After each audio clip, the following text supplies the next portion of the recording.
All right, hello everyone, and peace of Christ to all of you. I hope the voice is coming good, and please invite your friends. Supposedly today we will have a debate with me and between me and the Sheikh from Egypt, but looked like this guy he want to debate in Facebook. So we told him, uh, as long he is making some obstacles, you can do it in Facebook, but still you have to call me in Skype. Be whatever you want to be, you know. This guy he have his followers in Facebook, so he want to be famous there. He want to show them how hero he is. So you can be in Facebook. Let us see what will happen. We will update you about that. Now, our topic is about Quran and science because I keep receiving always, comments from Christians, Muslims, etc., about what it's called science in the Quran. Now, I did make my first two books is refuting almost maybe 100% of the science claim is exist at that time when I made the book. But I noticed lately there is Muslims they come with a new claims. But anyway, if one claim is a lie, the rest of them is a lie too, because how you can trust a liar to tell you tomorrow a true story. A truthful person, he will tell a truthful story. It doesn't matter for first time or second time. So if we prove one lie, we prove all of them to be a lie. Um, you know, you learn about people from experience. You do not need to prove that this time this person is liar always. If you prove him liar once, twice, it's enough to prove that he is always liar.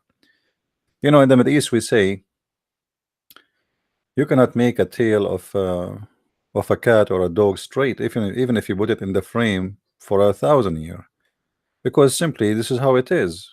And you try to make somebody is a liar. This has have nothing to do with being a Christian or a Muslim. If somebody is a liar, he's a liar. He cannot fix himself. He cannot help himself. Now God changed people, right? Which means you can be a liar one day and you repent. But in the case when you lie in the name of God, and you lie and you know you are lying, but because this is your religion teaching you can lie, this is a different story. Which means there is no hope for this person to be fixed, because this is his religion. It's approving him to lie. So Muslims are allowed to lie, and this is what people they are not aware of. They think if somebody he have a long beard, that's mean he is a religious man and he will not lie. I debated this guy, his name Sheikh Ruhi, just 2 weeks ago, and he himself, and you can go, actually I don't know if any of you make a cut of that part, but look like nobody, where he said, I asked him about his prophet taking an oath on in the book of the Jews, the Torah. He said yes, the prophet he took oath on the book, but he don't mean it. He don't mean it. So a Muslim, he will take an oath. If his prophet is willing to take an oath by the name of his God, saying I believe in thee and the one who sent thee, and then the Muslim they confirm to us that their prophet, yes, he is taking an oath, but he don't mean it, which means he's a liar.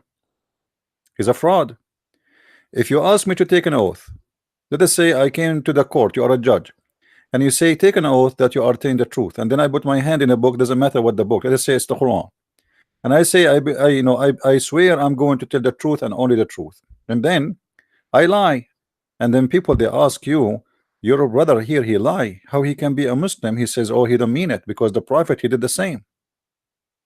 So Muslims they have no problem to take an oath, false oath, to lie to you, because simply it's part of Islam. As long it is about defending or promoting Islam, there's no problem with that. There's no problem. Lying for a good reason in Islam is good. This is how they justify it. What is the reason to lie to you about the miracle of the Quran? Is to make you believe in Islam, and that make Quran, or sorry, the lie is a good lie. So the Muslim believe there's a good lie. Or let us say, what about lying to Christians about the prophet he did something, because this is about defending Islam. We know those Christians will not convert, but now we need to defend Islam. So what we can do? We lie, and that for them is a good lie. So Muslims they believe in two kind of lies. There's good lies and there's bad lies. And one of the good lies too, Muhammad he said you can lie in three cases: to your family, to your friends, and to your enemy. And for God's sake, who is left? If I lied to my family, my wife, and look how the Muslim, they try to make it something silly. They say, okay, what if your wife, she asks you if she is pretty and she is not? What you will say? You are ugly? You see the excuse, how silly it is? This is not about ugly and beauty. This is about a lie. If your wife is not beautiful for you, why you marry her? Why you put yourself in a situation, you see a woman, she is ugly, but you marry her? Is that because she is rich? Like what Muhammad he did for Khadija? So she was asking him, are you beautiful? Am I beautiful? He say yes, but in fact you don't like old ones. Lying is a line, and the Bible say clearly that the father of all lies is the devil. Now we can do lie, and we are not perfect, and we are not prophets, and we are etc. But if a person try in a Muslim, they try to present to us Muhammad is the best of mankind, and their God is God. So you know, okay, the best of mankind he lie, and the God of the best of mankind he lie. So who is left? I mean, why I want to feel guilty about myself being a liar if the God of Islam himself is a liar? So let us not to waste time and go right away to the miracles. Please, guys, invite your friends. We have only few people here yet. Invite your friends, let them join us. And let us go straight to the topic. In the front of us here, there's a Muslim website. It's called the Religion of Islam. The Earth Atmosphere, a miracle in the Quran. The Quran and a human embryonic development, a miracle in the Quran. The Quran on mountains, the miracle of the Quran. The Quran and the origin of the universe, miracle of the Quran. The Quran and Canberra, I'm not sure what is that. A miracle of the Quran. Quran on seas and rivers. Okay. Quran in deep sea and in internal waves. Quran on a cloud. Scientist comment on the specific scientific miracles of the Holy Quran. Miracle of the iron. Miracle of the expanding universe. The victory of the Roman and the lowest point of the earth. Quran on spider webs, part 1 and part 2. Okay. Quran and spider webs, part 2 of part 2. Are we done? That's all. I'm so disappointed because there is a bigger list. Maybe I need to go to different website. But let us see. You know, who is the Muslim want to choose for me a miracle of those to speak about it? And my job is to get it busted. Who is a Muslim here in the text with us, or he want to call me in Skype, and he can choose actually not even one in the list. He can come with anyone he knows. Who is a Muslim want to give me a call, and he want to show me a miracle? If it's a miracle, if it's true, it's a miracle, scientific miracle as you Muslims claim, then it must be your God must be a true God. I mean, amazing how that can be. So who want to do that? Who is a Muslim want to give me a call?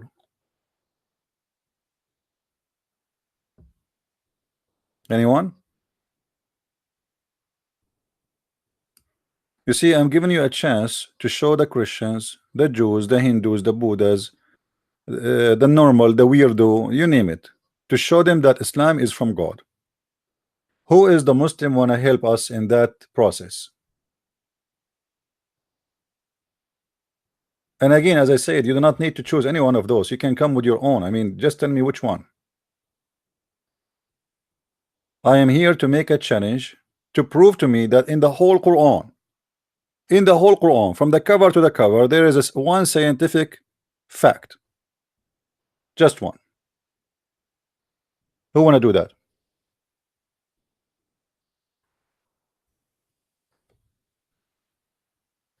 Who want to do that? Don't tell me you Muslims are not ready. So all those articles is done for who? There's thousands of videos, thousands of articles. If you go and search Quran and science in the internet, you will find endless websites speaking about science. 5 amazing scientific miracles in the Quran. That's amazing. 5 Only 5? I thought they would say 500, 5,000. No, it's 5. What is the 5? Amazing scientific miracle in the Quran.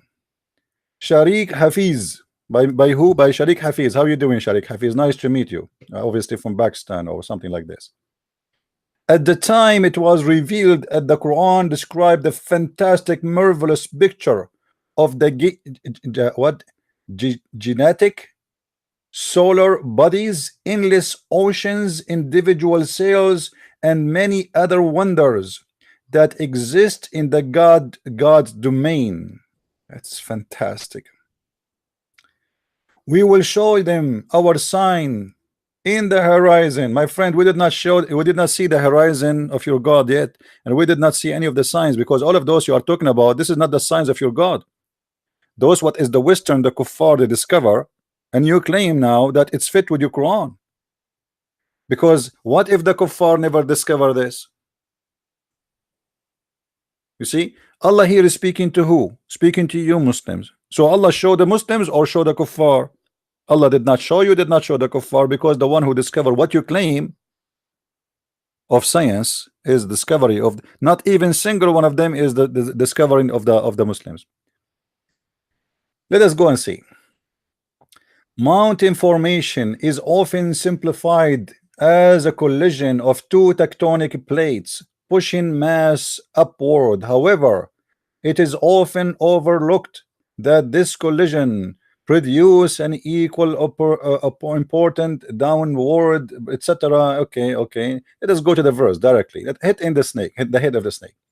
Have we not made the earth resting place and the mountain as stakes?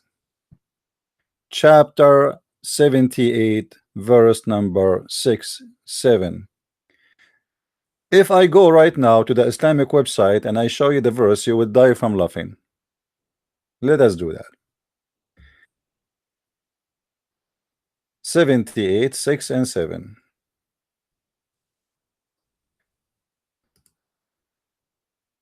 All right.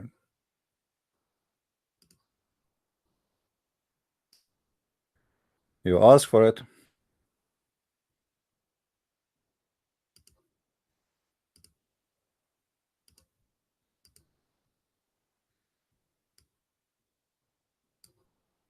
This is the Muslim translation, all versions of translation, not my translation. I have nothing to do with it. Bigtal, Sahih, Muslim, Intel, whatever. Let's put the rest. Hold on, because the rest is even more funny.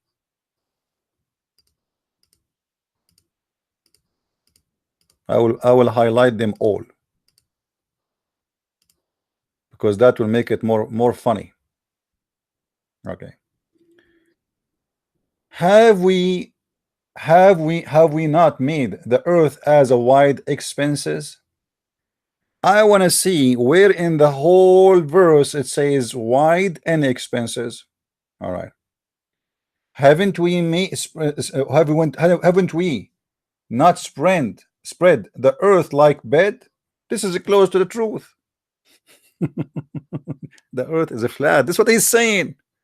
This verse saying that this earth, we made it flat like a bed.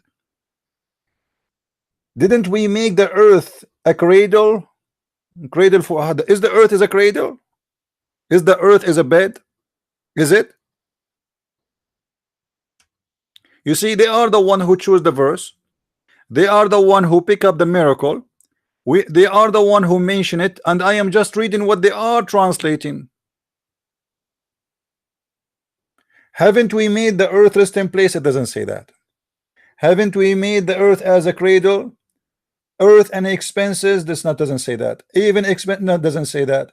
Place of rest, that doesn't say that. Like a bed, it says that. Like a bed, yeah, flat, like a bed. Have we not made the earth as a bed? Close. Have we not made the earth expenses? Doesn't make this says that. Rest in place doesn't say that. Cradle is it's a close, it's a bed. Did we not make the earth a bed? Close. Rest in place, no, it's a bed. A spreading, all of those meaning, some of them they are getting close, some of them they are not. But if you go in the website, which the Muslims they made their article in, where is the article? Here we go.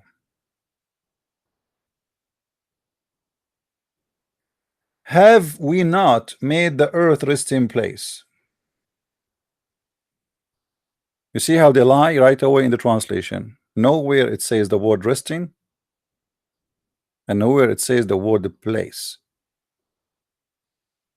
Or what the verse in the Quran saying, have we not made the earth as a flat bed?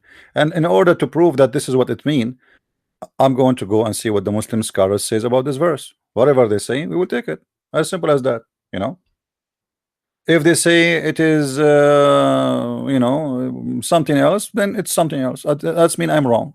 Okay. So chapter again 78, verse number 6. We go to the book of Tafsir. And remember, the one is going to show us now the meaning of this is the scholars of Islam. This is not a Christian Prince. We go first to Tafsir al-Jalalain. Tafsir al-Jalalain is considered as a new tafsir, if you compare it to other tafsir, right? Here we go. Haven't we made the earth a cradle, a bed like a cradle? Okay, this is Tafsir al-Jalalain. Supposedly this is tafsir, by the way, but this guy, he said nothing. He just repeated the verse. I mean, this is weird. I mean, where is the tafsir? Tafsir mean interpretation. He just repeated the word because there's nothing there to say. Read this one. Allah, then he mentioned the blessing bestowed upon them, saying, have we not made earth expenses and a place to sleep? You see, between two brackets, this is what the translator he added. You see it? In the scholar words, there's no expenses and those crazy stuff. We made it as a place to sleep. Place to sleep. How you sleep? The word used in the Arabic is mahad. This is why we see many of them they saying cradle, cradle, cradle. So what the cradle is about? It's a bed, and the bed is a flat. You know, we are not even the ostrich have a flat nest. All creatures, they don't sleep over a bowl unless you are a bird who sleep, I mean, on the branch of a tree. So what the Quran is saying here from the beginning, that the earth is a flat. Now to confirm that this is what the Quran saying, we will go to different verse in the Quran and see a little bit more of confirmation.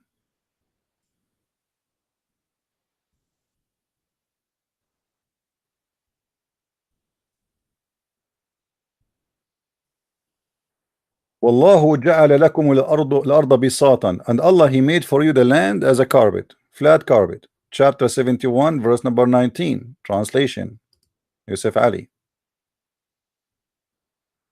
Do you see it? Hey, between the two bracket, that's not really in the verse. This is his addition to make you understand. So Allah he made the earth as a carpet. What carpet is about? Carpet is a flat space. Carpet is not a ball. Carpet is a carpet, flat earth. So the Quran confirming that the earth is a flat in many places. And there is many videos in YouTube. Actually, you can search for them. You will see the Muslim scholars arguing in TV. That's the scientists, when they say the earth is not flat, they are lying, because this is against the Quran, and the Quran for sure you know, saying the truth. However, the Quran even saying the word clearly, the word flat, in different verse. If we go to the Quran, we will find the word suttihat. So it's not like, because now he's saying carpet, bed, it might be not saying flat, but there's a verse saying the word flat exactly. Suttihat is a roof which is a flat. This is what the word satah mean. وَإِلَى الْأَرْضِ كَيْفَ سُطِّحَتْ. chapter 88 verse number 20. Translation. You see here he said it's spread out. It doesn't say that. It's a lie. It's a lie. What's spread out? سطحت is a flat. Change the translator. Shakir. Vast expenses. It's a lie. I'm showing you all the translations so we can get them busted, all of them at the end. How it is spread, it's a lie too, because even if you say it's spread like carpet, still this is not accurate. It says the word flat specifically. Let us continue. Muhsin Khan. Outspread, it doesn't say that. So none of them gave us the accurate meaning. How we will understand now what is the accurate meaning? How you as a Muslim you will find out who is telling the truth, my friend. Let us go and see more translation. Chapter 88 verse number 20 again. 88.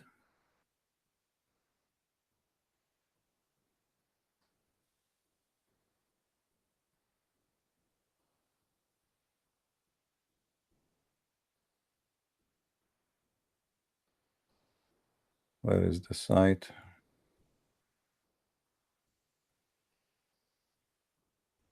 All right. Let us see all the translation with no exception. Spread out. It have been surfaced. It have been spread out. Outstretched. Spread out. Outspread. Spread out. Spread out. Spread out. Vast expenses. Spread out. Outstretched. Spread out. Spread out. Copy paste. You know, none of them is saying the truth. How we will get them busted? How we will get them busted? Simply, we go to the interpretation. And we can go to the interpretation in the same website, by the way. In the same website, they have Ibn Kathir as an example.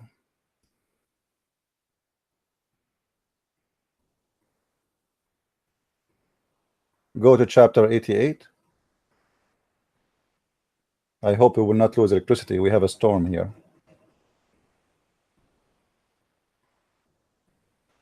I guess you guys, you can hear the rain, no?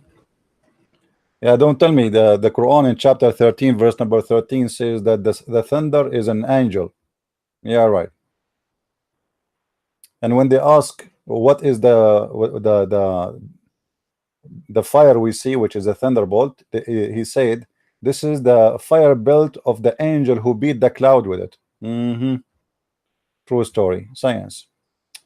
All right, here we go. So from 88:17 to 26, Ibn Kathir. All right.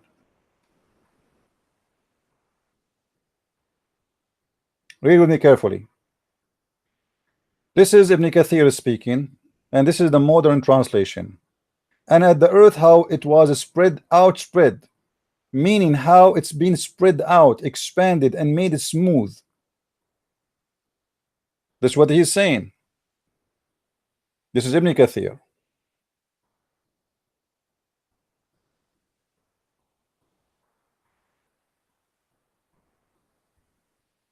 And this is not what Ibn Kathir is saying in Arabic.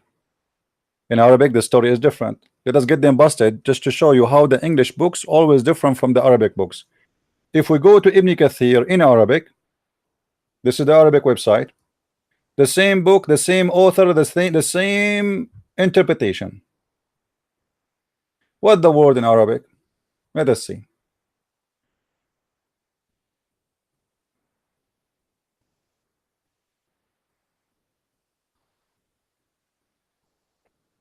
Let us start first with Al-Qurtubi, and then we will go to Ibn Kathir.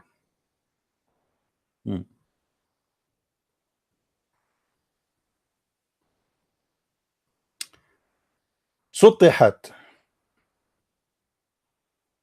Where is the interpretation of Suttihat? Look like he did not give interpretation for it, because the Arab, they knew what is about Suttihat. It's flat. Here we go. أي بسطت ومدت. أي بسطت ومدت. I will take copy paste and I will go to Google Translation in front of you. Let me open Google Translation in a second, and I will show you from Ibn Kathir, because we show it to you in English. I will show you how big the difference it is between what they say to you in English books and what it is in Arabic books.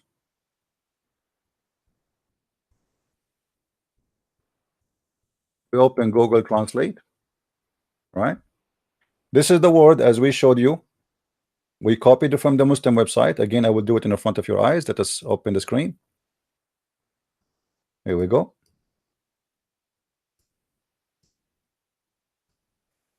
أي بسطت ومدت. Go into Google. Then we will copy actually the word as it is from the Quran. Simplified and extended, not correct. Let us do this. Let us copy the word from the Quran as it is. سطحت.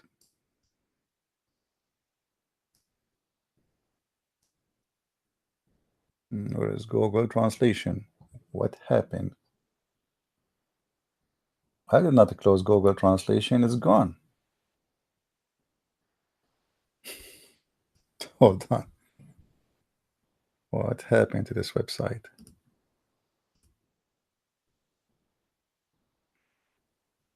Tafsir. Let us open it again.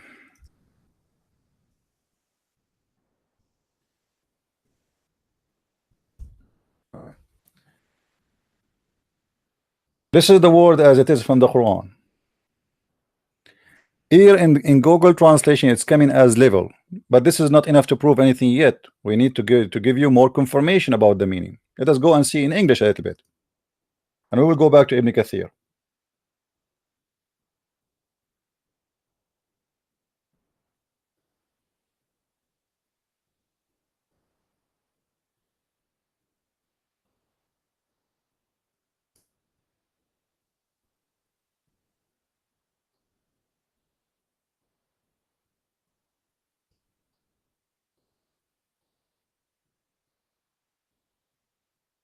Here we go. Finally, the truth is appearing. And the earth, how it was laid out flat. Do you see it? Do you see it? So what out expenses and we expenses? The Arabic is something, the English is something. All the English translation, all the English interpretation have nothing to do with the Arabic interpretation. They lie when they translate to you. Here, a mistake. Obviously, this is a mistake. I mean, the translator, he must be stupid. I mean, when I say stupid, I mean he is being honest here. And this is stupid because according to Islam, you should defend Islam. You should not say the truth. Why he said the truth? Why he said it's flat?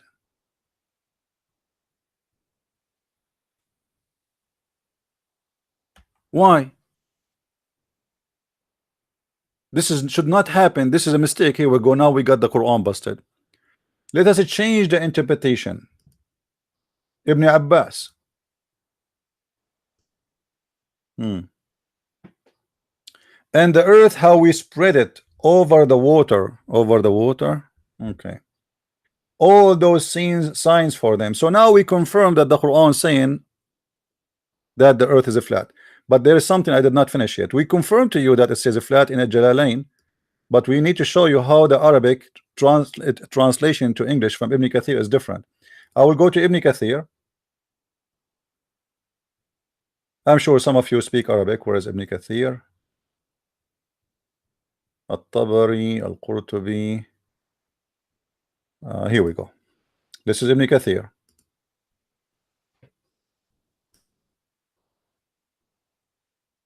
All right.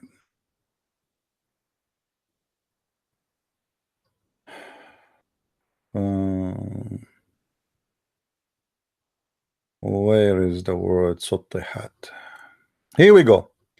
أي كيف بسطت ومدت ومهدت.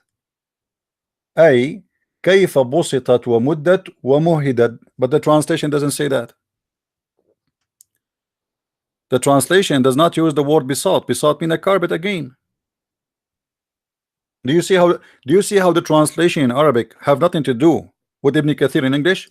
I will take this as it is and post it in Google translation again. You know, Google translation is not really accurate, but you know, it's just to help us.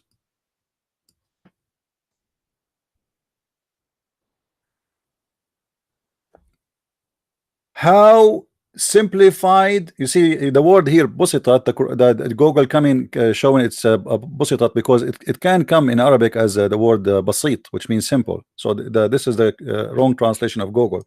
So how busitat, how it made it flat, stretch and baft, which mean make it flat, you know, make it level, as simple as that. So the Arabic Ibn Kathir have nothing to do with the English of Ibn Kathir.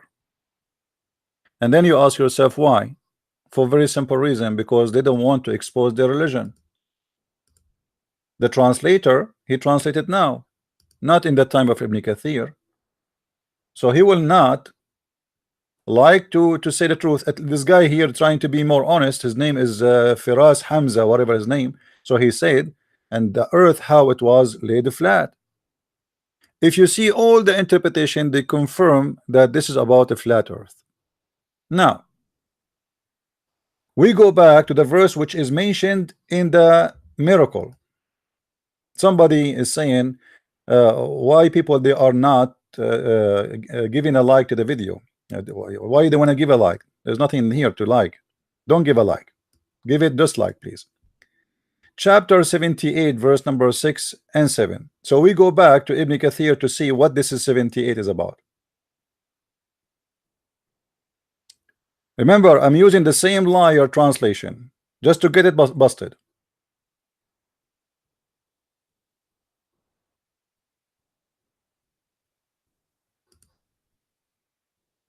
All right.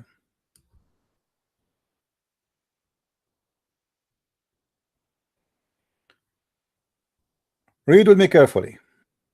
This is the same liar who made the false translation for the verse before it. Have we not made the earth as bed? You see the word bed? In the article, the word bed is gone. There's no bed. If you go back here to the miracle claim, there's no bed. Where is the bed? It says, if you read with me, have we not made the earth as a resting place? You see, there is difference between resting place and bed, because resting place for who? When you say the word bed, especially the mahad, you see the word mahad is mentioned in the Quran in different place. The mahad is a bed for a human being, for a creature who sleep normally, and that is mentioned when it's about Jesus. The Quran said that Jesus, he spoke in the bed, in the cradle, the baby cradle. All right. وَيُكَلِّمُ النَّاسَ فِي الْمَهْدِ وَكَهْلًا مِنَ الصَّالِحِينَ. Chapter 3, verse number 46.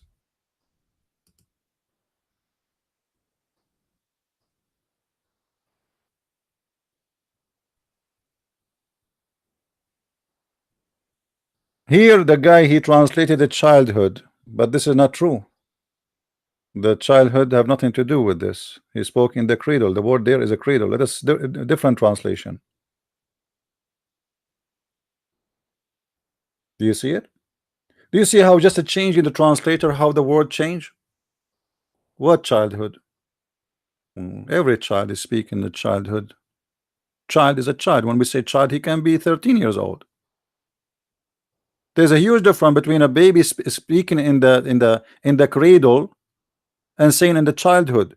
That's why if you take your knowledge from translators, they fool you.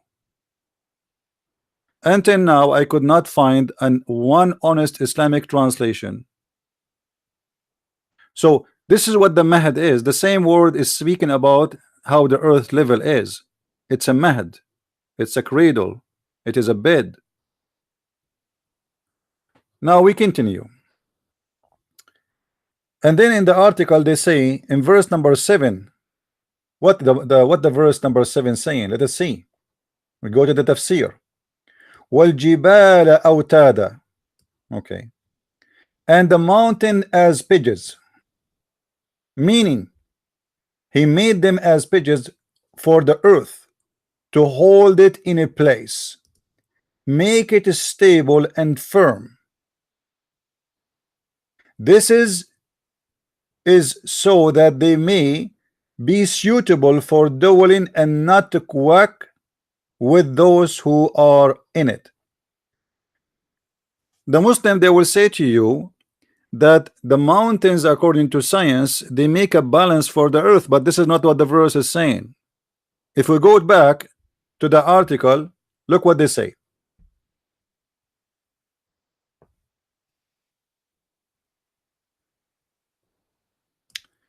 The mountains are even described as being set firm and as a stabilizer. Once again, modern science has led us to believe that mountains' root structure help keep tectonic plates from firm and less shake able. My friend, less shake able does not mean it does not move. The Quran says it is a firm, it does not move. So it will not move on them. The earth is moving non-stop under our feet. As an example, if you go to Japan, they have a lot of mountains. Japan actually is the capital of the mountains. But yet they have an amazing number of earthquake every day, sometimes 7,000-8,000 earthquake. Some of them you feel them, some of them you don't feel them. So having a mountain in your area does not mean that the earth is not moving on you. And look how they try to fool you, saying, oh, the mountains are made to stabilize. That's false. The mountains is a sign of unstabilized area. As an example, if you go right now to Hawaii, you will see that the volcanoes are mountains. Is that a stable place? Is it Hawaii is not moving? What this have to do with this? Is absolutely false. And the Quran, when he used the word pidges, which is nails, speaking of, you know, when I say I made the mountains as a nail, what does that mean? It's mean the mountain is placed on the ground and then I dig it in. It's not coming from inside. If you go to different verse in the Quran,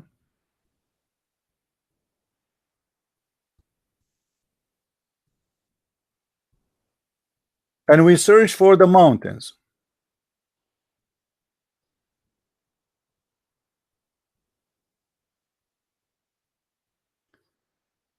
let me show you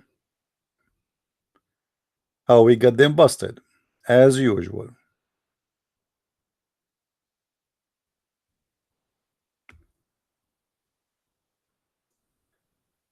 Oh boy.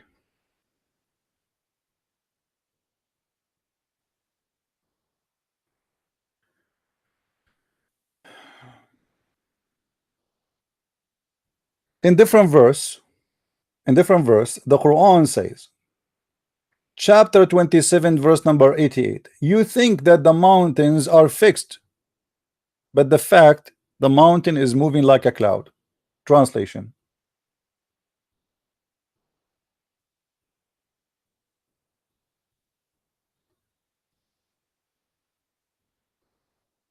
You see the guy here, he says hills. It's not hills, it's mountain. You think they are fixed, solid, but the fact they are flying like the cloud. The Muslims, they will say to you, oh, you know, this is not really about now, this is about the judgment day, Allah will make them fly. But this doesn't say that here. What judgment day? Let us continue.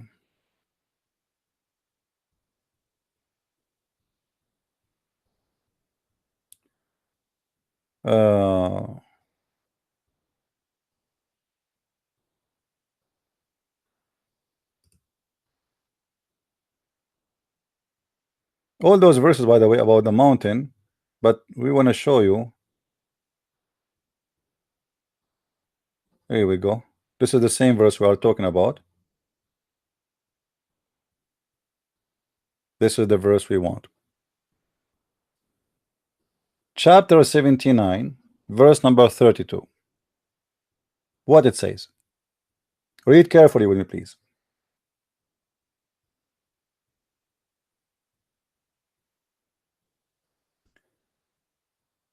Here they translate, he had it firmly fixed. That's not true. Arsaha, it is about he placed it there. He placed it in the top. He placed the mountains in the top of something. Let us go and check that with the different translation. Here, let us go to Shakir.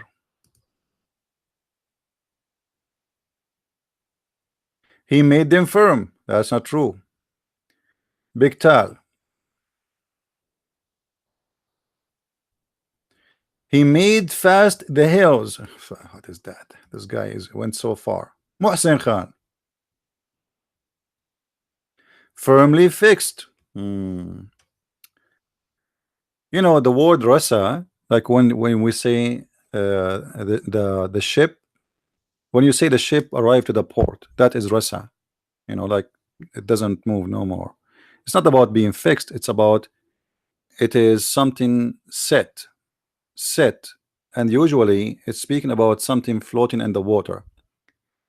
If we go to the interpretation, just to get the correct meaning of this, chapter 79, verse number 32.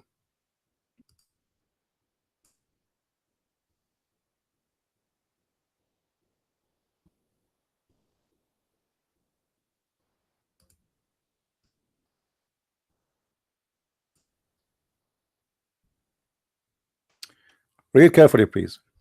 And he has set firm the mountain on the face of the earth so that it stays still. Now we got the meaning. He did what? You see the word set? This is what I'm talking about, the word arsaha. Arsaha, it's your set. You lever yourself in something. Set. So Allah, he set the mountains. What set mean? He placed the mountain over the face of the earth. Read carefully with me. And again, Abdul, I'm not the one saying that. This is your God and this is your scholar. This guy is named Al-Jalalain. He is not a Christian, he is not a Hindu, he is not a Buddha. And we can change the interpretation if you want. I can change to all of them, including Ibn Kathir. And has set. Let us discuss the word set. Is the mountains something set on the face of the earth, or the mountains is coming from down the magma, especially the volcanoes? This is a very scientific mistake, not scientific discovery. According to Allah, he placed the mountains on the earth. And how we prove that? Let us get the Abdul more busted with their lies. Who knows what Islam is about better than the Prophet, peace upon him? Nobody. Nobody. Don't try. So if we go and we check what Muhammad said about this, let us read together.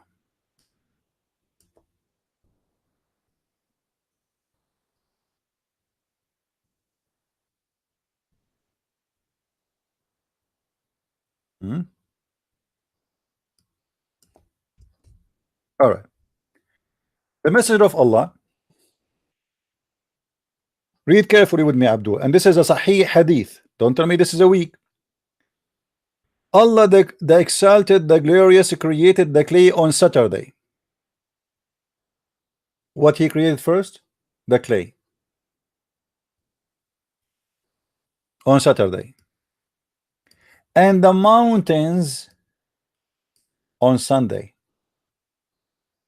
and he created the trees on Monday, and he created the things entirely in labor on Tuesday. and he created the light in Wednesday, and he caused the animals to spread on Thursday, and he created Adam afternoon Friday. All right, we are going to focus in the important one, which is the mountains. So forget about the rest. The rest is not our important for now. What is the first thing Allah created? It is the clay. And then what happened for second? He created the mountains. So according to the Quran, mountains created by Allah. Notice carefully. There was a clay.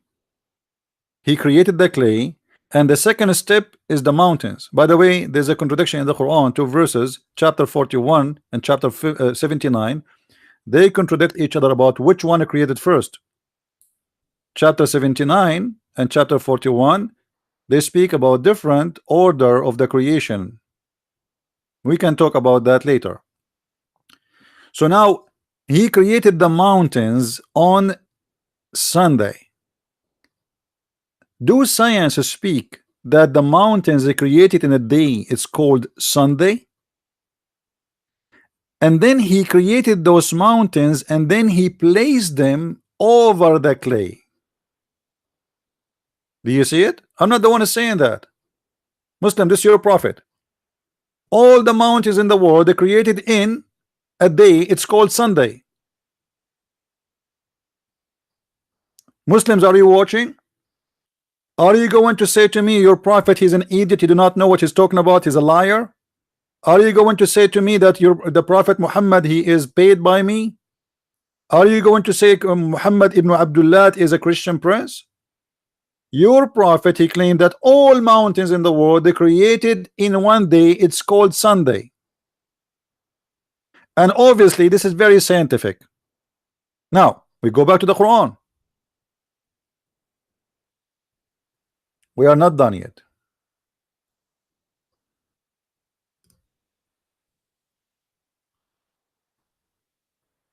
So the mountains are created, and he placed it in the top of the face of the earth. So the earth will not, and it says firm. You see, the Muslim, even in their translation in the article, they said it is firm, placed firm. Read with me carefully. Do you see? And the funny, they are the one who is saying the word set. Do you see the word set? What set mean?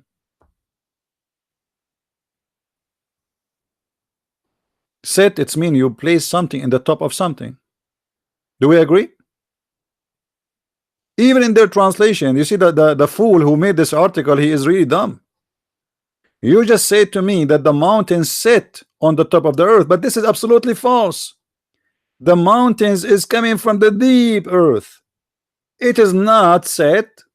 It is from the earth. It's not something, an object, because the Quran says watad. What watad mean? What watad mean? The translator give us what watad mean. It's like nails. You know, the things you put for the tent. And remember, Muhammad is a Bedouin, right? So he said like pigeons. The nails you hold your tent with, this is what watad. So we made the mountains autada. Autada. Why? Because Muhammad, he believed the earth is a flat. Then in the top of us we have a tent, and that is the sky and the fence of the tent. If you remember, there is a chapter in the Quran. It's called the chapter of Qaf. Chapter Qaf. Let us go to English.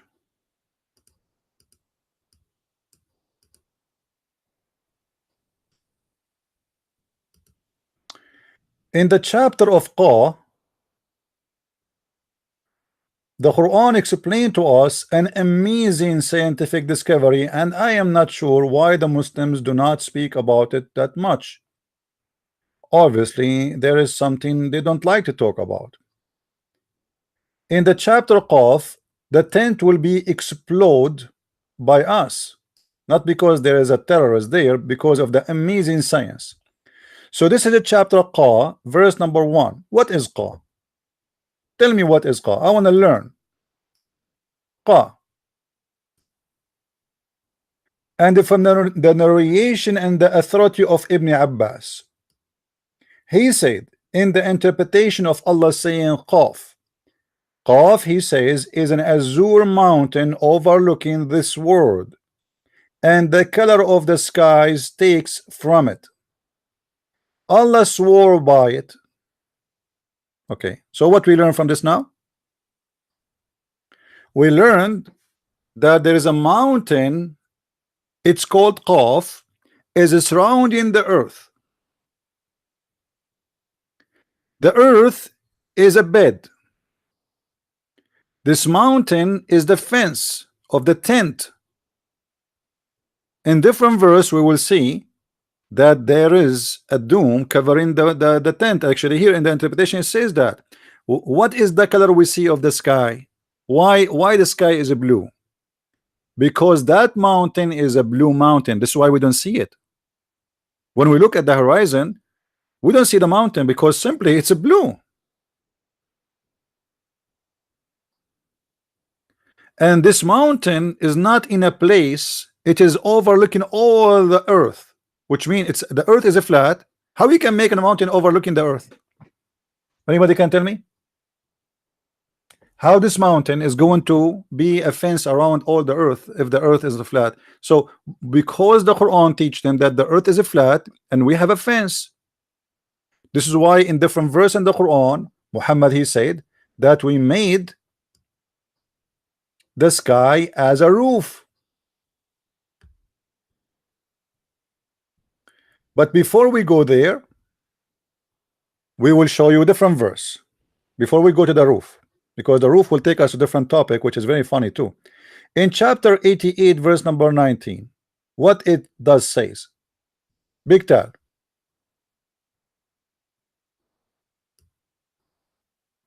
do you see it? And the hills, how they are set up. It's a setup. Allah he placed the mountains as a set up in the top. Do you see it? Again, the Quran confirming the same mistake again and again. If we go to the interpretation for this verse, chapter 88 verse number 19, let us do it. Chapter 88 verse number 19.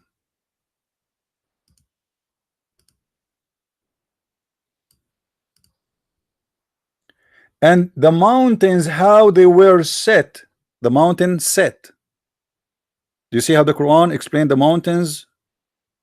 It is something set in the top of something, and this is absolutely false. I think the word set is very simple to understand, isn't it? I set on something, which means I am in the top of that thing. I am not that thing, I am in the top of it. As simple as that. So the mountains are not part of the earth as the Quran speaking of. It is something set on the top of the earth. Let us change the interpretation. Maybe the interpretation here is wrong. I mean, maybe this guy's an idiot. Let us look for different idiot. Tafsir Ibn Abbas, the cousin of the Prophet. And the hills were are set up on earth and moved. So he confirmed that the mountains are set in the top of something. Let us go to Ibn Kathir. Maybe Ibn Kathir, he is a better idiot. You never know. I mean, we have to give them all the opportunity to defend themselves. Chapter 88 verse number 19, Ibn Kathir. Let us open different page for Ibn Kathir, so we keep this one open.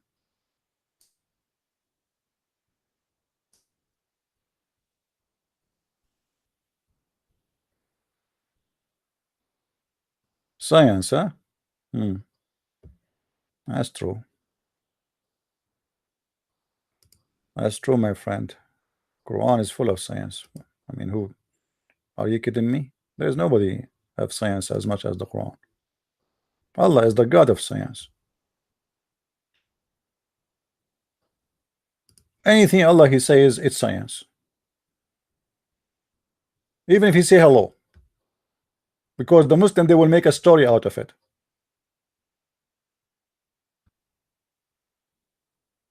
All right.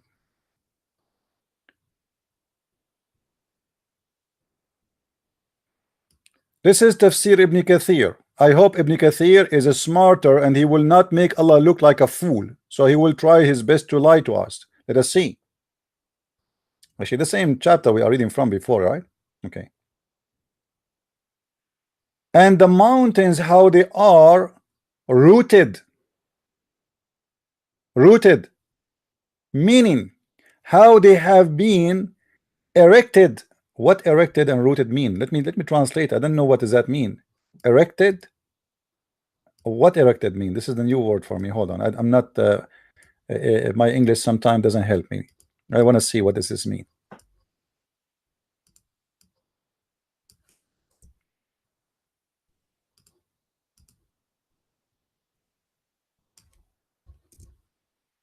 Ah, that's good. That's good. That's a close to the meaning.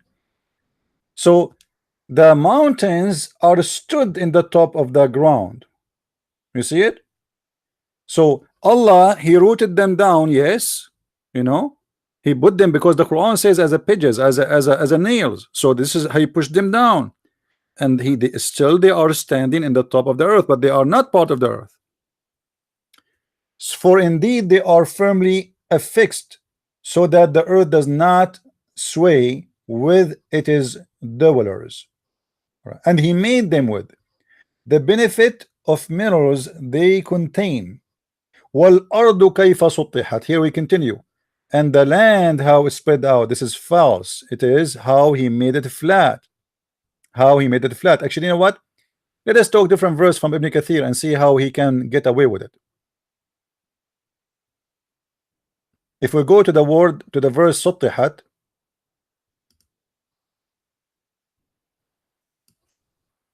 what Ibn Kathir will say about it. Let us see how far the lie will go. Chapter 88, verse number 20.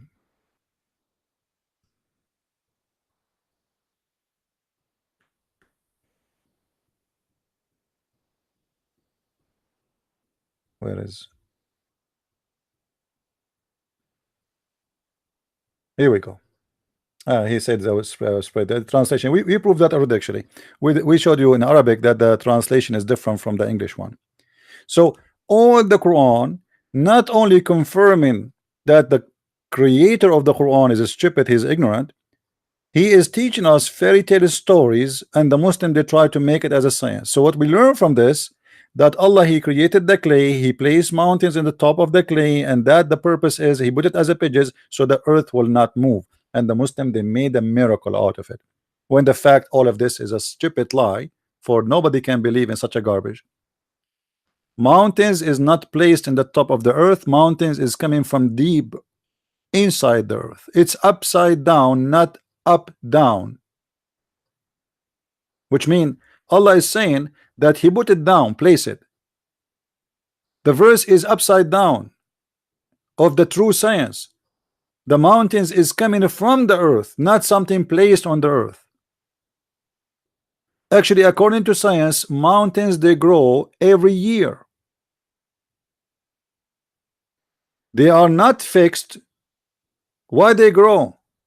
Why they grow? Because they aren't fixed. As simple as that. There's a continual movement. You can go right now and see that the earth, even the ones, even in the place you think there's no earthquake, the earth is always moving non-stop. We are swimming in the top of the magma. The tectonic, this is why there is an earthquake in the world. Like I live in the East Coast, in the West Coast. Let us say I live in the West Coast, and an earthquake happened in America, but doesn't mean that America is not moving. People, they felt the earthquake in that area where it was harsh, but the whole America is moving. It's not only that area. You know what I mean? This is where the tectonic plate, they meet. This is where the earthquake can be felt and can be dangerous, but doesn't mean that the other areas that are not moving. The Quran is speaking about that they are firmly fixed, which means they will not move on you. The flat earth will not move. Now, what is additional proof to prove that the earth is flat in the Quran? There's tons of reference.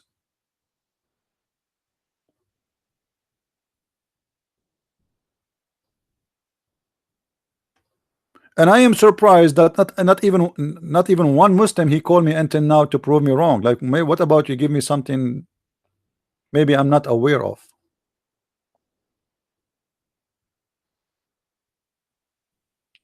Any Muslim?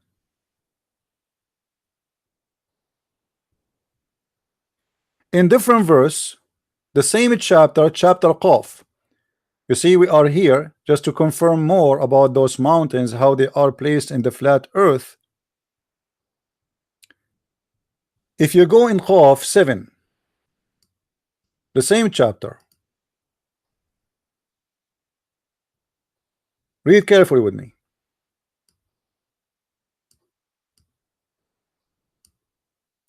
And the earth we spread out.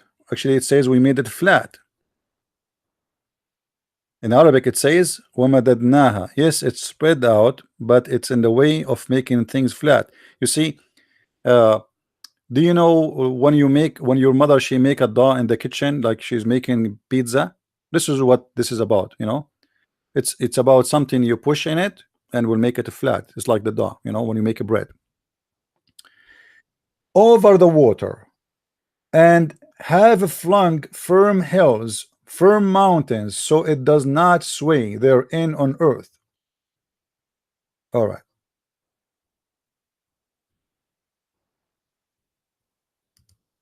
What the flung mean? I want to be sure what the flung mean to be sure that this is correct meaning. Flung. I don't know if the translation here is coming correct. Doesn't make sense. Flung. If we go to the Arabic, we will understand. But anyway, let it go. So Allah he spread out the earth. You see, the earth now have no mountains. And then what he did, then he put the mountains in the top of the earth, so the earth will not move, because the earth is a carpet, as it's mentioned in different verses, going to fly. If we change the translation, let us see. I mean that the interpretation. The heaven, how we spread it out, and how we have rolled it across the face of the water. Actually, here, not the heaven, this is the earth. This guy, he made a mistake when he put the word heaven. He meant to say the earth. So the earth we spread it out, how we have ruled it across the face of the water, and cast in it firm mountains to fix it. So the mountains is coming from where? He cast it. It's not from the earth. We cast. So we throw mountains in the top of the earth. And this is totally stupid to believe that God he placed mountains in the top of something so that thing will not move.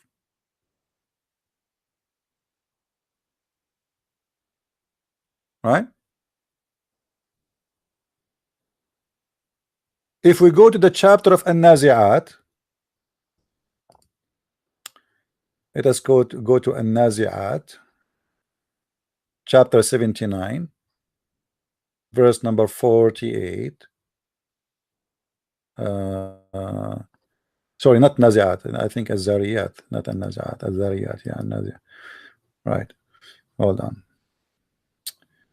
Al-Dhariyat. Here we go.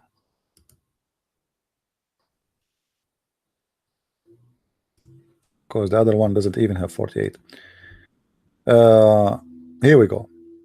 And the earth we spread out, we made it level.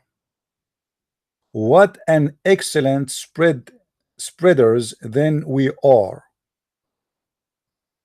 Allah he confirmed that the earth is something spread out, but this is absolutely against science.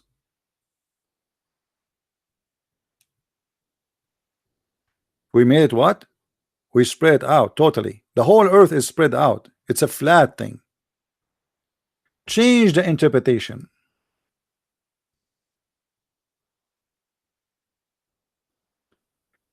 And the earth have we laid out on water.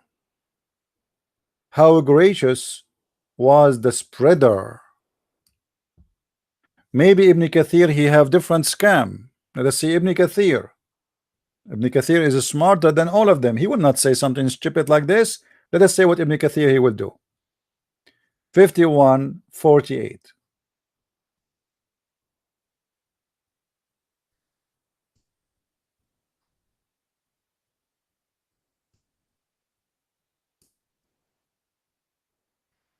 Hold on. 48.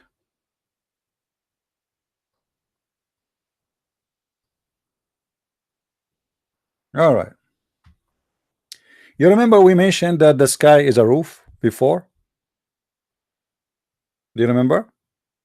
By the way, the Muslim, they make a miracle about it. They say, oh, Allah, he speak about the atmosphere, and we will speak about that. We'll get them busted with that too. Well, this one, it's a big fat lie. So we constructed the heaven, meaning we made it as a high roof, protected it from falling. From what? From falling. Okay, take a note of that. Then he continues saying,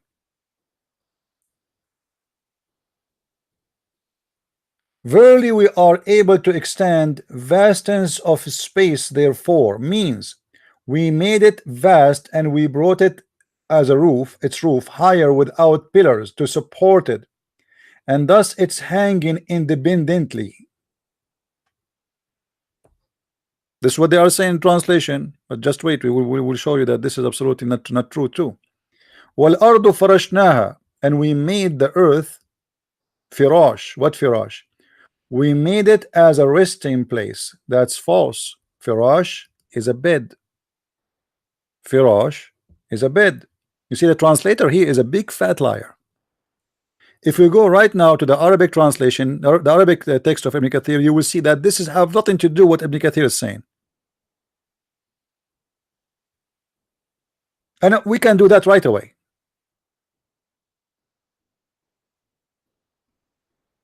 Remember, we are in chapter 51, verse number 48. So I can go right now to Ibn Kathir. Ibn Kathir, Arabic.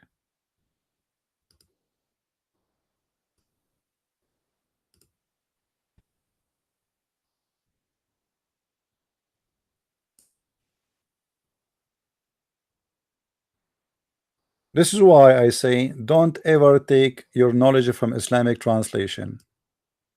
Ibn Kathir.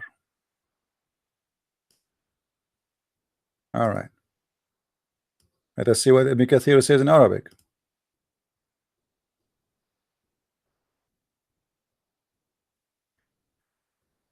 والسماء بنيناها أي جعلناها سقفا محفوظا رفيعا, which mean we made it as a protected roof, high. And Ibn Abbas and Mujahid and Qutada and Al-Thawri and غير واحد. Look. Where is the names in the English book? All those books. Read carefully with me. قاله ابن عباس ومجاهد وقتادة والثوري وغير واحد. Where we can find those names in the English translation? Where we can find and Mujahid said and Ibn Abbas said? We cannot find it. Do you see it anywhere?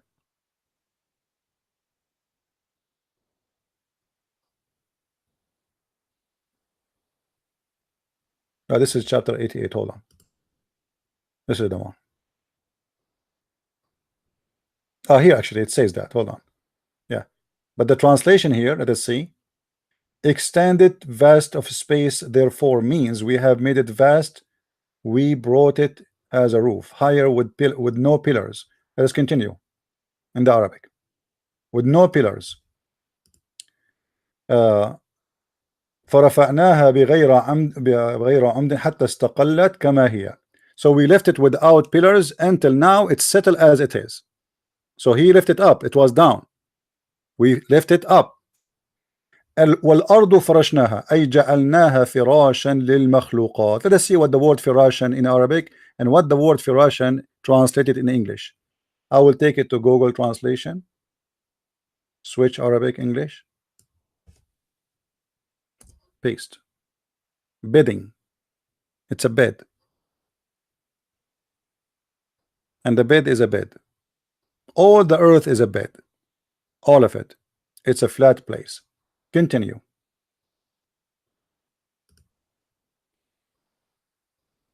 وَجَعَلْنَاهَا مَهْدًا لِأَهْلِهَا. Again, he is repeating the word cradle to its people. Let us see if the word cradle there is exist.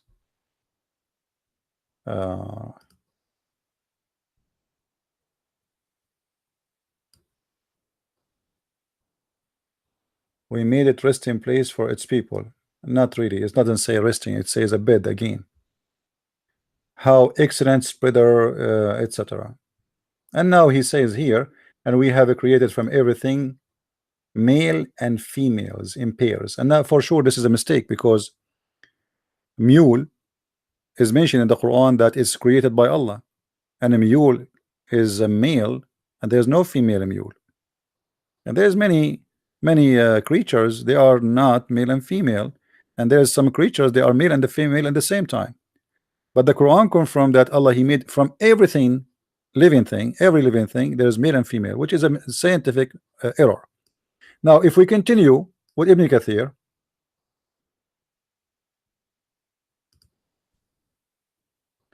meaning all the created are pairs, the heaven, the earth, the night and the day. And remember carefully here what he says, the night and the day. The Quran confirm that the night and the day are created,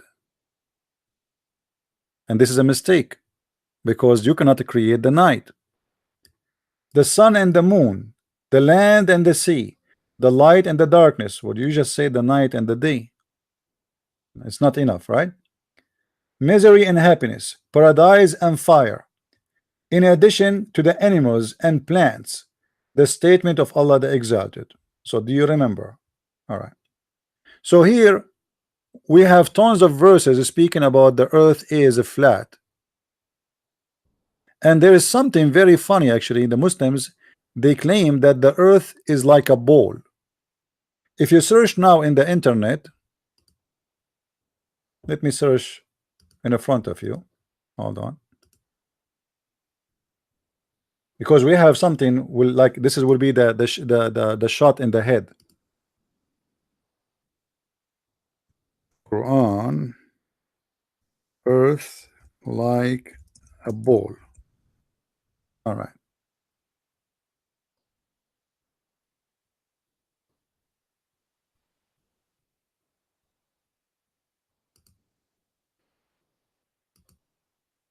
This is a different website speaking about this.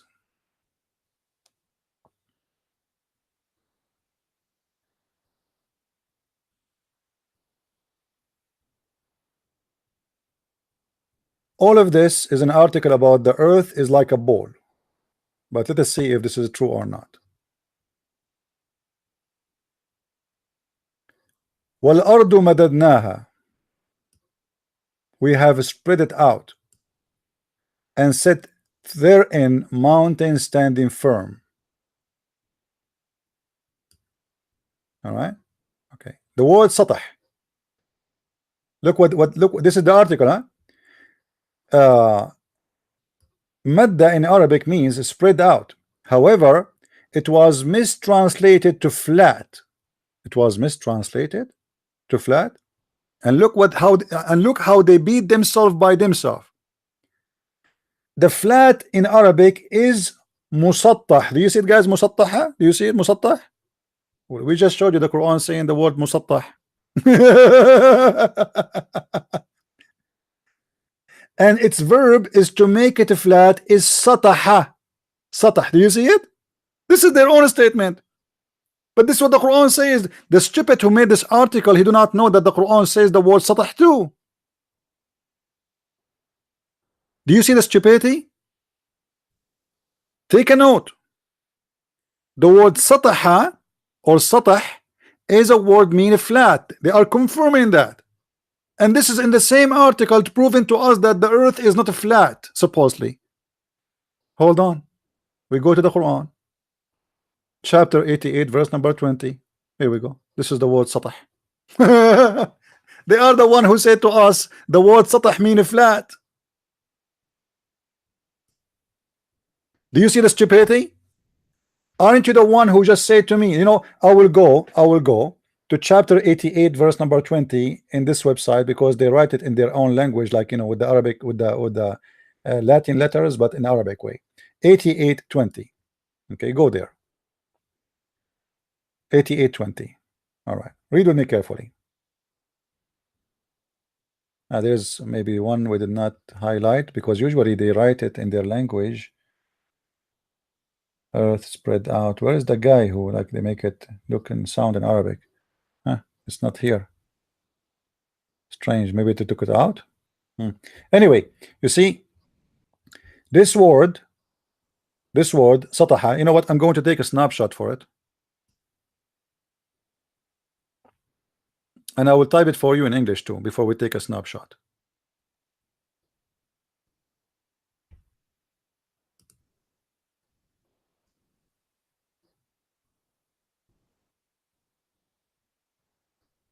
I will take the first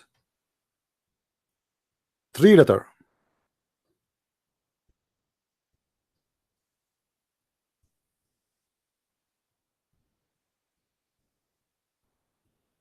And I will take a snapshot so we can place it next to their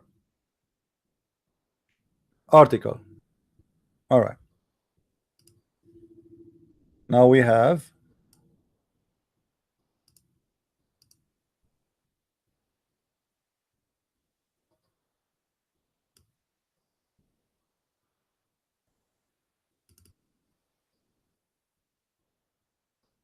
all right. This is the word sutihat in the Quran, and this is their article. Let us place it in the top of each other. Do you see it? Any Muslim dare to say I am lying? They are the one who said that the word satah, it is the word flat. In fact, look how smart the one who wrote the article. He thought now he's defending the Quran. Brother, in fact, the word flat is sataha. This is mistranslation. And here musattah. Brother, musattah is like a, you know, like a name of it, like, you know, like description, how it is. So what is the word in this musattah? The word is here from the verb. What is the verb? He says sataha. I mean, thank you very much for helping me. Do you see it? This is the word. This is the word in the Quran. And that verse in the Quran saying what? And look at the earth, how it was made musattaha, flat. You just confirmed that. The same article trying to prove to us that the earth is round is the same article getting the Quran busted. You Muslim should give this guy who made this article or this study a prize. In fact, brother, in fact, the word flat is sataha. I assure you that this donkey, he never opened the Quran before, because there's no way somebody he knew the Quran very well, he do not know that the Quran using the same word describing the earth, that it is a flat.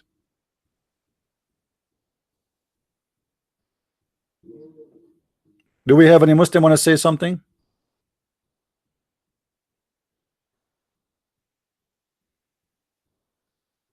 The same article proving the Quran to be miracle is the same article proving the Quran to be false.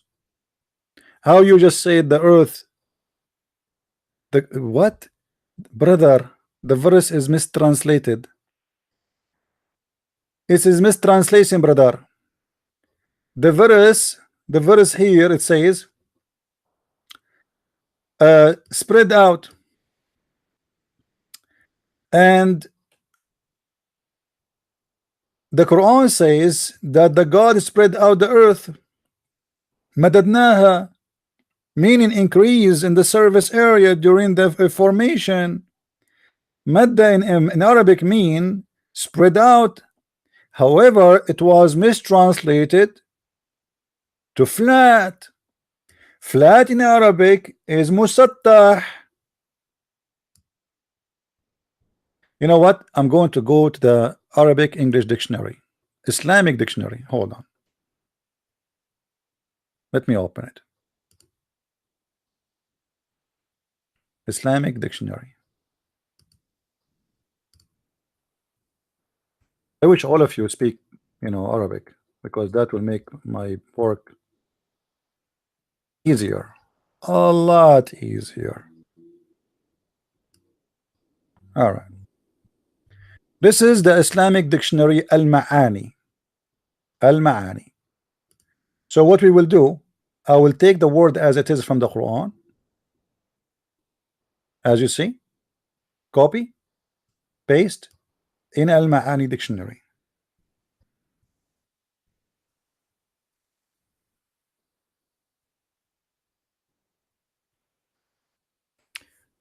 He spread it. He spread it out. Quran word. Okay.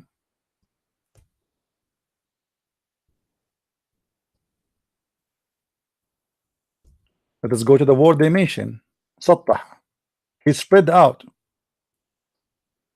He stretch. He grade. He plan his surface. He make it even. He make it flatten. He make it level. He make it plane. He make it surface.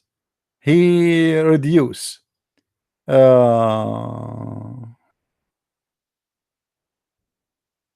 they are giving you all the meaning. But anyway, they themselves, they confirm to us what the word mean in Arabic. Suttihat is a flat level. And we confirm already that from the interpretation too, chapter 88, verse number 20. If you remember.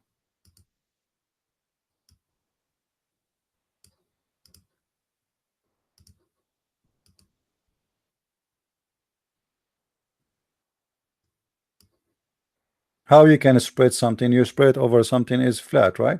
What is the flat? There is the earth. Okay. And the earth, how it was laid flat. This is what the word Sattahat is about.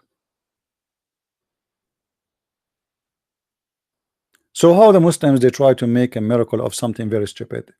Now we go to the Muslims speaking about the oh, hold on, I forgot to mention this. I mean, this is horrible if I forgot it. The Muslim, they say that the earth is a like a ball, and they use the word in the Quran where it says the haha.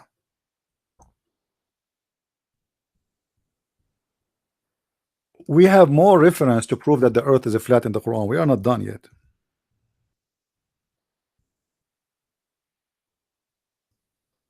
We are not done. وَالْأَرْضُ بَعْدَ ذَلِكَ دَحَاهَا. What you would do with this one? What dahaha mean? Chapter 79, verse number 30. Interpretation.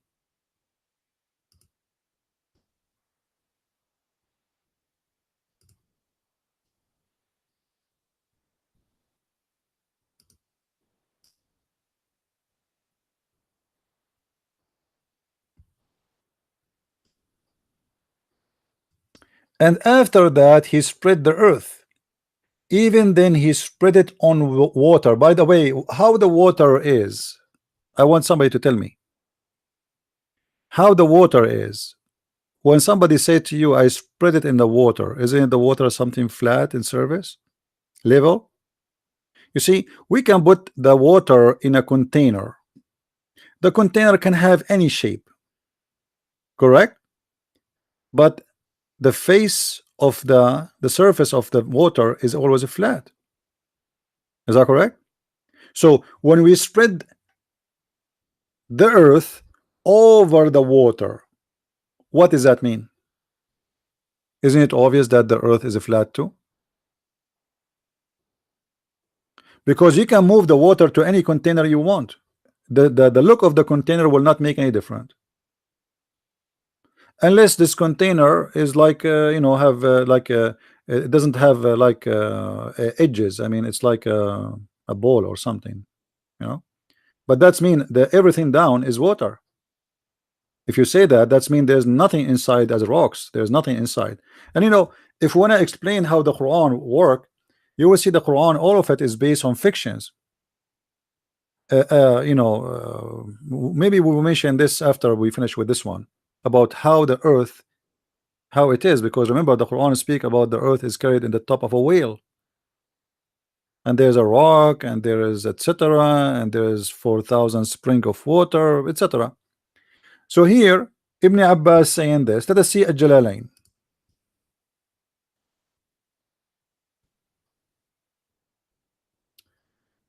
And after that he spread out the earth and he made it flat, for it had been created before the heaven, but without having been spread out. Okay, thank you very much. So Allah, he created the heaven after he created the earth. Take a note. Which one Allah created first? He created the earth first, and then he created the heaven. But how this can be? Because the earth is inside the space. The word heaven is like a religious statement, but it is the sky. And actually the Quran says the word sky too. So the earth is created before the sky. So where the earth was, we are just a little dust inside this this universe. You have to create space first, then you create the thing for it. So if there was no heaven, where the earth was? This is what the Quran is saying. So the earth was created before the heaven was created, and the earth was not level. So Allah, he made it flat. So that what mean he make it livable for you. You can live in it. It was not flat. Allah, he made it flat. So this is from the favor of Allah on us, that he made the earth flat for us. And you see how many verses in the Quran, the same verse in the Quran speaking the earth is flat, the Muslim, they made it something else. A stupid Abdul, he posted in I think he learned from Zakir Naik or Didat, that the word dahaha, brother, the word dahaha coming from the word dahya. You eat it. This is a different word. Daha is exactly when somebody make bread. You push something in the table, you have like this piece of wood, the round thing, and you put it in the top of the dough, and you push and you spread out in the same time. This is what the word dahaha mean. This is exactly what the word dahaha mean.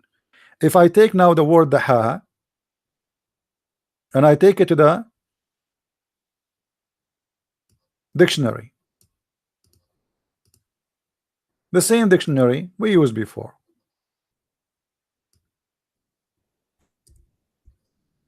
and I'm using this one, by the way, because not it's because it's the best, but because it's in English and Arabic. Do you see it?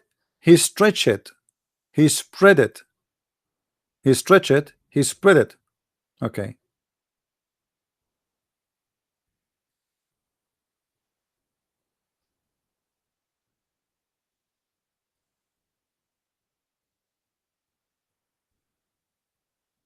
So what he do? He stretch it, but how he stretch it? He stretch it in a flat surface. The ha. If you go to the word in the Arabic, let us see if we can go to the Arabic, because in Arabic, you can get the best meaning.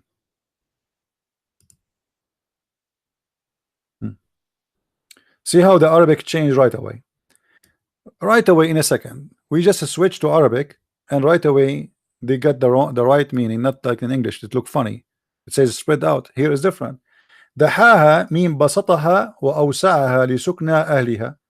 Chapter An-Nazi'at, verse number 30. Let us copy, paste in Google. And what happened? What happened? Why always the English is different from the Arabic? Here we go. Copy paste. Google translation. Spread it wide to accommodate the people. But actually here the Arabic, it doesn't say that. It says basataha, made it flat, carpet, basat. The word basat is a flat. You see, if we take the actually, you know, hold on, let me show you the word bisat from the Quran, because the Quran used the word bisat, which means carpet, and how the carpet is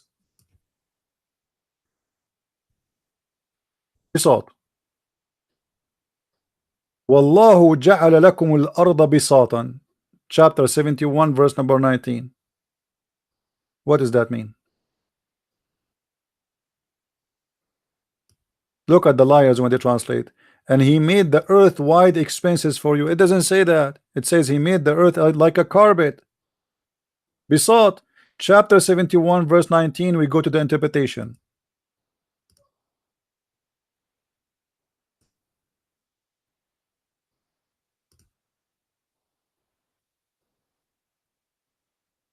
Do you see it? Do you see it? Who is the one saying that? This is Tafsir al-Jalalain. You see it?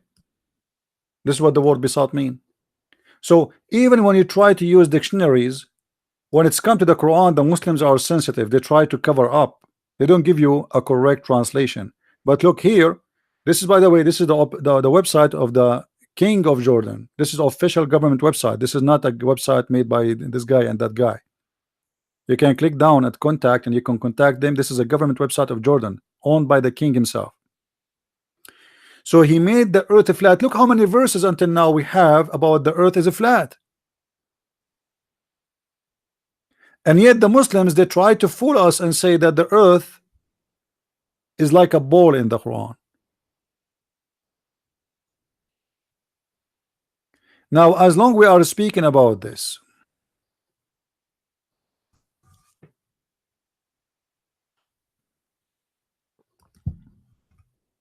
we have another verse connected to those stories, will make us have a better understanding for how the Quran picture the universe, picture the earth.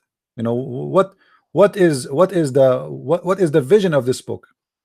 Because we have to put all those images already we saw in the Quran, put them together, try to understand the Quran, and try to understand what Muhammad believe in, how the Quran, how the earth is, how the sky is, how the mountains is, and then we will understand. So we will go to different verse. Let us see. Uh,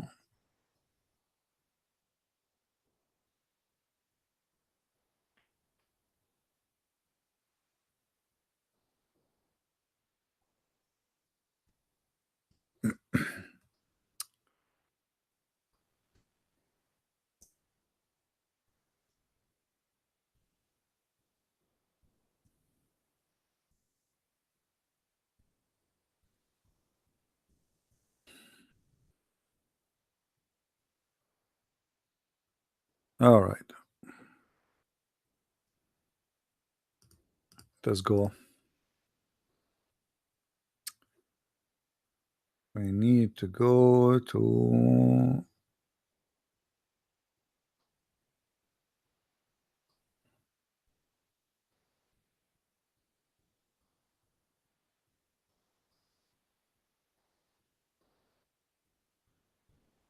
let us go to this one.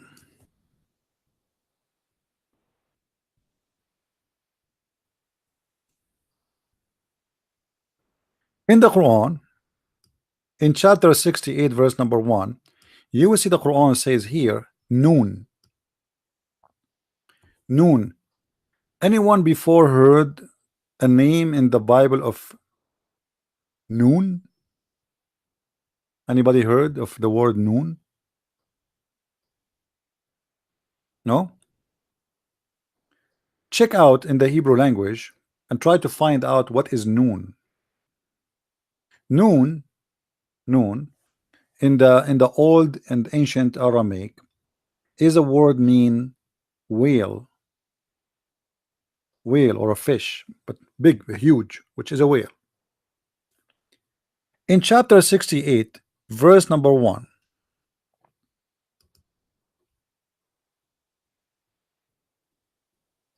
it says, Noon wal qalamu wama yasturun. What is noon? Doesn't make sense. The Arab, they could not find out what this is noon is about. What is that noon? Noon is in Arabic is a letter. It doesn't make sense. I mean, imagine you start as a chapter in the Quran. This is chapter number one, verse number 1. This is the first verse in the Quran, and the first supposedly is the first thing to say is a word. So why he's saying noon? Noon is a letter, but noon is a letter in the Arabic language, but in the Aramaic it is not. It is a name. You see, the Muslims, they pronounce the word and they write it down. They are not writing a word really, they are pronouncing. It's a, let us say the Quran was not given to them as a book. They are writing the book. So what the Prophet said, he said noon. But noon is not really a letter, it is a word. But this is how it appears in Arabic. So noon. Now what noon? Noon is a whale. Okay, what does that mean? We have no idea. Let us go and see what the Muslim they believe about this. Whatever the Muslim they say, we will take it, and that will give us a better image and understanding of what Islam believe in regarding the earth and the mountains and the sky. Chapter 68 verse number 1, and we go to the interpretation. Bingo.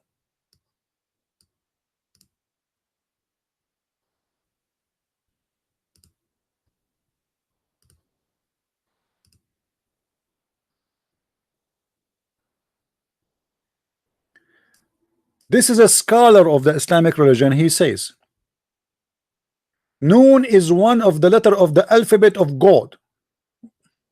What? Where is that? Noon if one of the alphabet. This guy is trying to find an answer for this, so he come with the solution. Noon is one of the names of the alphabet. I mean, you are genius. You are genius. How you find out that? If we change the interpretation for the cousin of Muhammad, who is a lot higher scholar than this guy, what you will say? Read carefully. From the narration of his authority, Ibn Abbas. Ibn Abbas is the cousin of Muhammad. He is a person who lived in the time of Muhammad. Actually, he is the only one Muhammad he prayed to Allah to make him Hibrul Ummah, which means the ink of his scholarship, which means he is the scholar of the scholars. So this guy, there's no way he will make a mistake. And for sure he learned this from his cousin Muhammad himself. He said regarding the interpretation of Allah saying noon. Okay, tell us more. Tell us more. I hope the text is clear for you guys. Noon, he says, Allah swear by noon. Allah swear by noon. Okay, must be a great swear. Which is a whale that carries the earth on its back in water, and beneath which is the bowl. Which is what? So now we have a whale, and this whale is carrying the earth in the top of it, and beneath the whale there is a bowl, and under the bowl is the rock, and under the rock is the dust, and none knows what is under the dust save Allah. Here the knowledge of this the Abdul stop. Like, please don't ask me more. Please, please, please, please. I cannot tell you any more information because my knowledge is stopped there. Allah knows best what is after that. My knowledge is stopped with that rock. Please, no, don't ask me. I don't know. Allah knows best. Okay? What noon, what whale, what bowl? You can go right now and search in Google for the whale is carrying the earth. This is one of the legends the Arab they believe in, that there is a whale carrying the earth, and this whale is in the top of the wall of the bowl. Why we have earthquake? Because the whale is in the top of the horn of like some different cultures, they believe that the earth is in the top of the ball directly. There's no wheel. So what happened to when we have earthquake, the ball he moved, sorry, the ball he moved the earth from the left horn to the like right horn to change if he want to rest. So when he moved it, that earthquake happened. That is a very scientific explanation too. But here Muhammad is taking the legions of the Arab and making it as a part of his Quran. The same as the flying carpet of Sulaiman. It's in the Quran, chapter 18, verse number, you can read the whole chapter. The ring of Solomon, the flying carpet, the flying horse, the flying donkey, the bird who speak to Sulaiman, the ant who speak, I mean, all those are legions. Muhammad, he is just a legion collection. He collect stories, fairy tale stories, and he added to his Quran. And now things is getting more complicated. Hold on. The name of the whale is Luwish, and this is not Luwish Farrakhan. Don't take me wrong. I'm not talking about Luwish Farrakhan, Lewis Farrakhan. This is different Luwish. That one is a whale too. So the name of the whale is a Luwish, and it's said that his name is Lotaya. I mean, you see, the Muslims are confused about the name. They are not sure about the name. Maybe his name is Luwish, maybe Lotaya. The name of the ball is a Bahamut. Okay, you know what? You can right now search for Bahamut. Bahamut, it was a symbolic of a beast. All right, and nothing wrong with using the word Bahamut from the old languages, but to believe that Bahamut is the ball who is carrying the earth, that is a different story. You see, like all of us, we use words is used by people who don't believe in the true God in certain time. As an example, you when you pray, and the Muslim too, they say Amin, but Amin have nothing to do really with the Christians or the Jews. Or Amin is a word mean I believe, I agree, in Aramaic.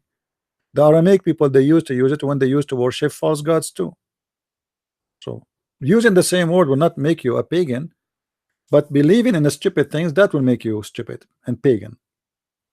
So here we have a Bahamut who is a ball, and this Bahamut is the one is carrying the whale in the top of it, and its name Talahut or Liwana. The whale is in the sea, called Adwad. You see, the Muslim, they have the names of everybody, and it is like a small ball in a huge sea. Well, and thank you very much. It's a small ball but carrying the earth. The sea is in the hollow wood rock, whereby there's 4,000 cracks. Look at this guy. He know how many cracks in the ocean. And you are telling me that the Western are the one who discovered the diving equipment? How Muhammad and how the Ibn Abbas, he knew how many cracks down in the ocean? How he knew that?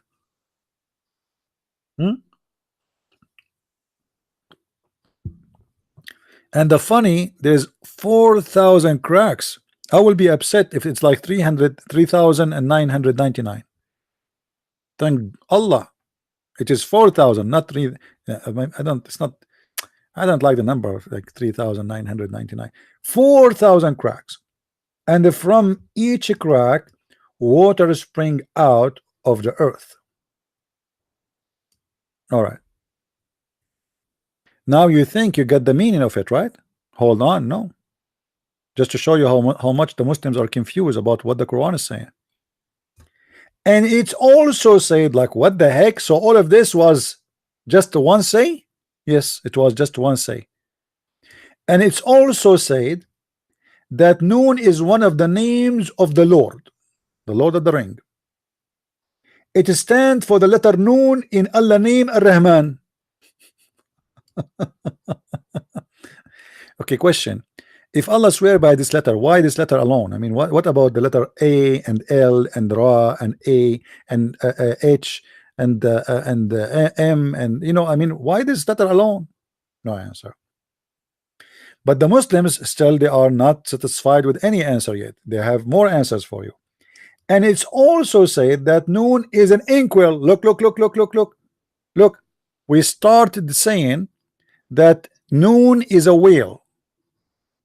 Then Noon became the name of Allah. Then Noon became an inkwhale. It's like a magical story. I mean, what is the connection between inkwhale and whale and the name of Allah? And also said that Noon is an inkwhale by Allah swear by the pen. Allah swear by the pen makes sense. Noon is an inkwhale and Allah swear by the pen. So Allah, he used ink to write, Muslims?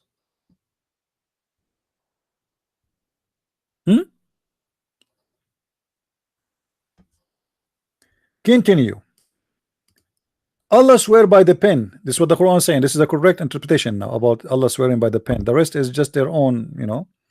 The pen is made of light. If the pen is made of light and there is ink, and its light is equal to the distance between the heaven and the earth, it is with this pen that wise remembrance, i.e. the guarded tablet, was written, because Allah have a guard. So anyway, to make it simple, this is the earliest scholars of Islam. This is a guy who lived with Muhammad in his time. He's his cousin. He spoke to Muhammad. He lived with Muhammad. Explain to us how the earth is carried in the top of a whale. Why Muhammad in his time did not tell his cousin, you are wrong? Why the companion of Muhammad at that time, let us say the elder one, older than this guy, who was with Muhammad, says to him, you are wrong? It doesn't mean that. That's stupid. Nobody says anything. This is written in their books for the last 1400 years, and not even one Muslim complain. And not even one Muslim, he says this is stupid, we should delete it. It was fine, it was okay, it was smart. What about Ibn Kathir? I am really interested to see what Ibn Kathir want to say about this. Remember, Ibn Kathir is a modern scholar comparing to the rest. He came long after this Ibn Abbas, long after. Let us go to Ibn Kathir. 68:1. Go.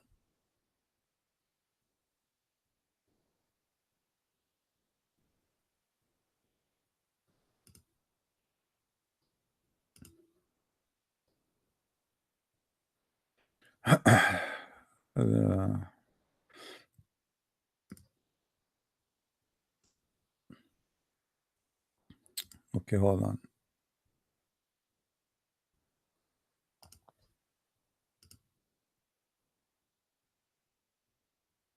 Noon is like Allah saying Sad. Supposedly now he's explaining to you guys. Allah saying Qaf. Qaf is a similar form, similar to them, from the individual letter that's appear in the beginning of the Quranic chapters. This has been discussed at length previously, and there's no need to repeat it again.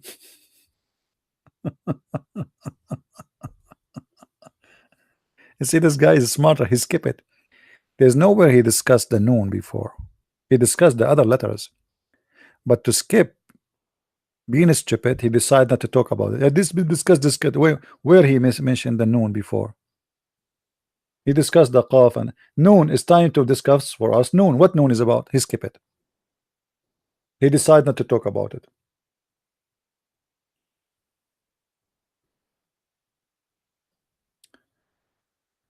What is the first thing Allah created?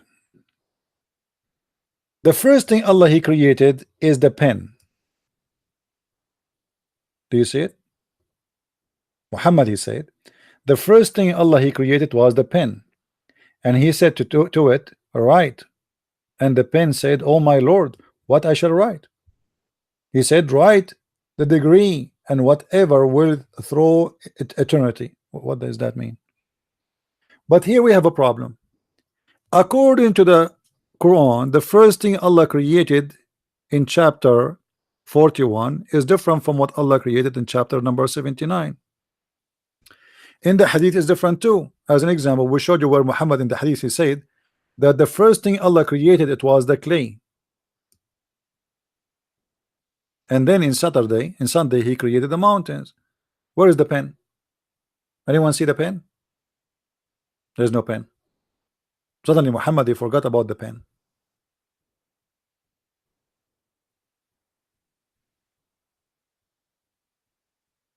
What happened to the pen? And why Allah have a tablet, by the way?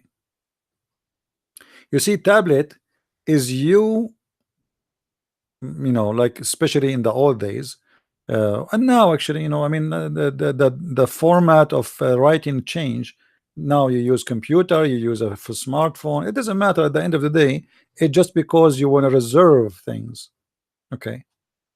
Allah, He is God and He is Almighty. Do He have a short memory? Why He need a tablet? The Muslims, they cannot answer why Allah have a tablet. Why Ibn Kathir is saying that Allah, He created the pen? Why He need a pen? You know, the funny thing about the Muslim, they say if Allah wants something to happen, He say be is going to be. But obviously that's not the case. Allah, in order to write, He have to create a tablet and He have to create a pen. He did not say be writing and then everything happened. He said he created the pen. Not he did not say be pen. He created the pen, and then He created a tablet, and then He told the pen write, and then the pen is talking pen. You see, here we have a living pen. This pen is a different kind of pen, the kind it does talk to you. So Allah said to the pen write, and the pen said to Allah write what? Which means the pen is saying to Allah, are you stupid? Explain more. You know what I mean? Because when you say to me write and I say to you write what, it's mean obviously you did not deliver to me the order correctly. There's something missing. And who we can blame who here in this situation? Allah or the pen? Obviously Allah. Why Allah did not give him a full sentence saying right, etc., etc., etc.? And then after He told him write what? Write the eternity. What eternity? How the pen He knew the eternity? Is the pen connected to the knowledge of God? Shouldn't you say to me what I should write?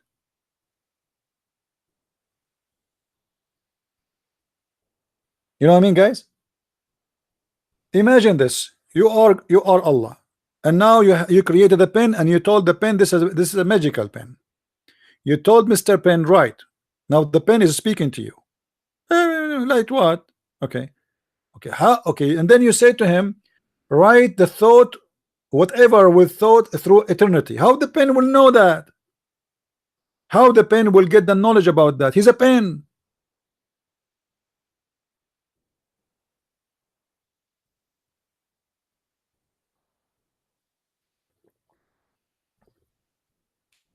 Any Muslim can explain to us?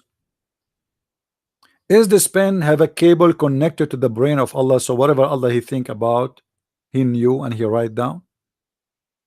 How the pen will do the job, and why the pen is needed, and why the tablet is needed? According to Muhammad, there is an angel, his name is Israfil. Let me see if I can find you the hadith in Arabic, in English.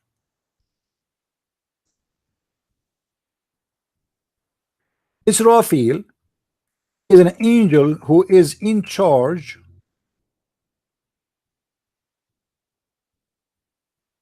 you see here Muhammad is counting for us the names of those angels.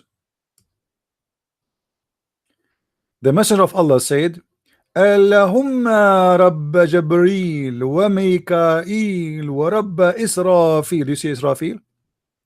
Do you see Israfil? Okay, now who is Israfil? Who is this guy Israfil? You see Muhammad, because he's a thief, he is stealing names, coming some of it from the Jewish books, not the Bible necessarily, from Jewish traditions. And Muhammad, he take whatever he hear from the Jews, he take it, he put it there. Now who is Israfil? Israfil is an angel. He is in charge of guarding the tablet. Guarding what? The tablet. Let us see if we can find the story. No, it's not here in English.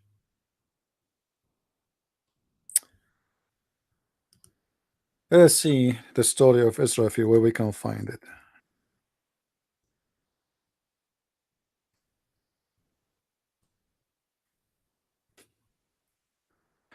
Israfil. I know what. Let me try to search for an article written by Muslim scholars about this in English.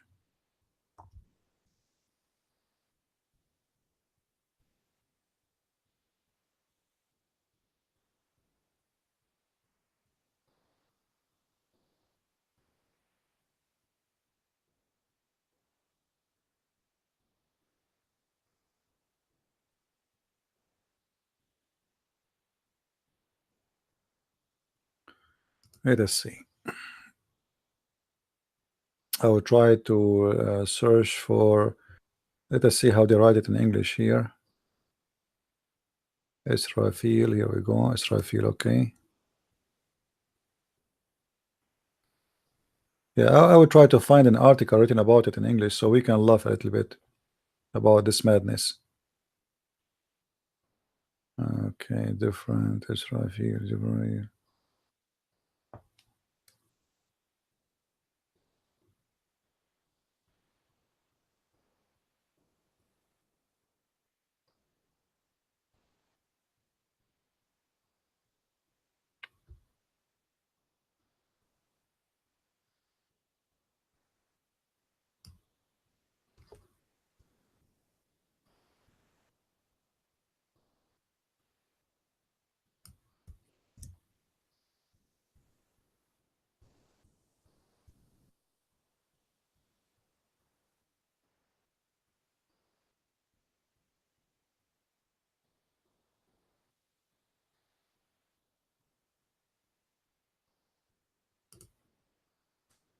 Let us see.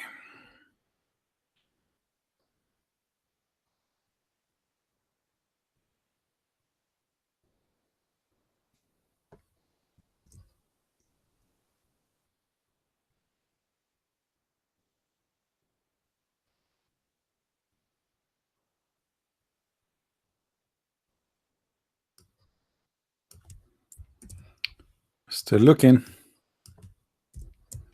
Maybe we can find something. And then now I did not find any article in English. Blah, blah, blah.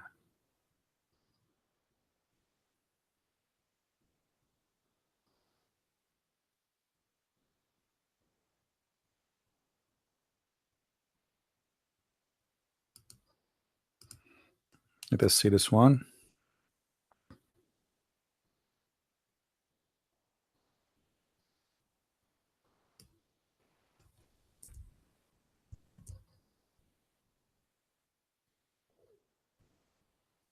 Okay, I found this book. This is an Islamic book. I'm going to use it just to show you.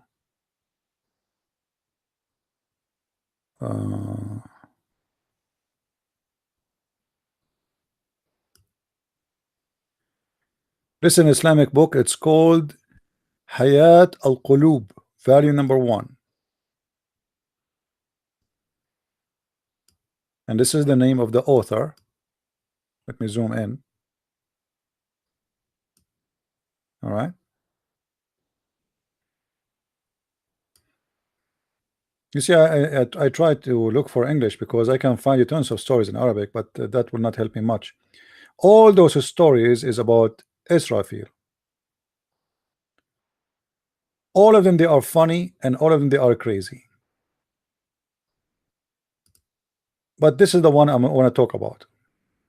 The Holy Prophet that he was in the champion of the Almighty, the closest to him, and the divine tablet, al-Lawh, which is made of ruby. Read carefully with me. Hold on. Let me see. I wanna.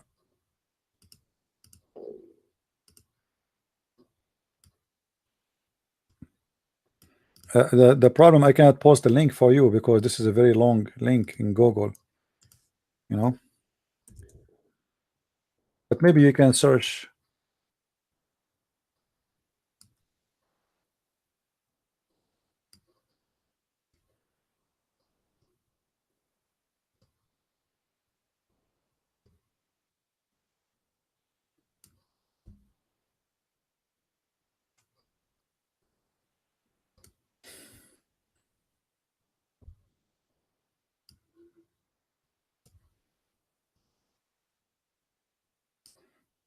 I'm trying to look in the chat to see how it's coming from your side.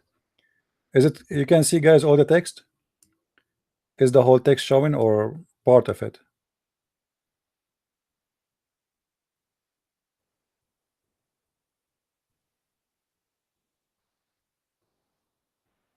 The Holy Prophet, that was, he was the prophet, he was in almost in the bedroom of Allah, supposedly. All right, and he was the closest to him. And the divine tablet, lawh, which is made of ruby. You see, guys, Allah, his tablet is not like yours. His tablet is made of rubies. All right, take a note, please. So the tablet of Allah, which is made of ruby and placed between the two eyes of who? Of Israfil. Not between the two eyes of Allah. All right. So Allah, he made this ruby tablet and he wrote everything in it, but now he needs security. Security is very important. Even in Allah, Allah himself is afraid of hackers, thieves. What if a Christian prince, he went there and he changed what is written in the tablet? Disaster. So Allah, he had to find a solution how he can protect the tablet. How he do that? He put it between the eyes of the angel Israfil, and the distance between the angel Israfil is even bigger than the distance between my eyebrows. Even, guys, the eyebrows between the angel Israfil is 500 years distance. His face is so big. Now, when the Almighty speak through revelation, the head of the lawh is inscribed with the words, Israfil, look at the lawh and read to us whatever is written in it. And by the way, this is different story here. In different story, it says no, he cannot see, because Allah, he placed the lawh, the board between his eyes. And how you can see if it's between your eyes? You know what I mean? You know what I'm saying?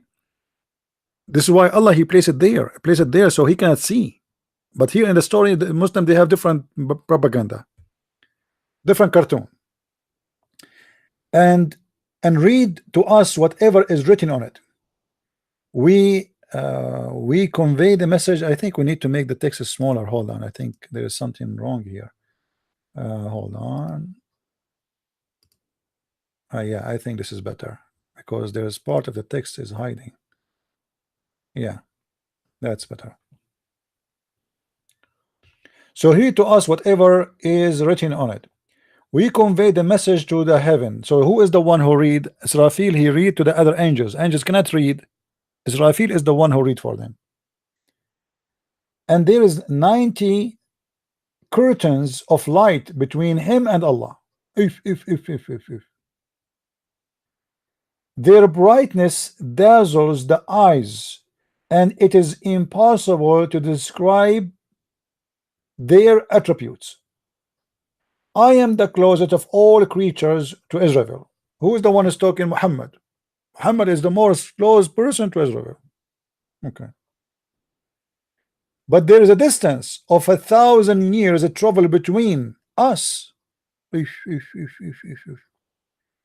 Zawra asked Imam Ja'far as-Siddiq, how will the messenger of Allah came to know whatever was revealed to him was from Allah, not from Satan? This is a good question. How Muhammad knew that this is not from Satan? Look the answer. When Allah appoints someone as a prophet, okay, what happened? He bestows on him sincerity, serenity, and dignity. Therefore, whatever is revealed to him is as clear to him as if he were seeing it with his own eyes. But as I know, Muhammad, he never explained anything correctly. Muhammad himself, he said there's a huge part of the Quran nobody knows what it means save Allah. So what is clear to him? When Allah, he said to Muhammad, read it 3 times. Why it wasn't clear to Muhammad? A guy, he came to Muhammad, he squeezed him 3 times, saying to him, read. Was it clear to Muhammad what Allah he want to say? No. Was it clear what he's trying to order him to do? No. Muhammad, he keeps saying, I cannot read, and the angel squeeze him 3 times. Continue. But I want to go back to Israfil. Hold on, because the story here is going to go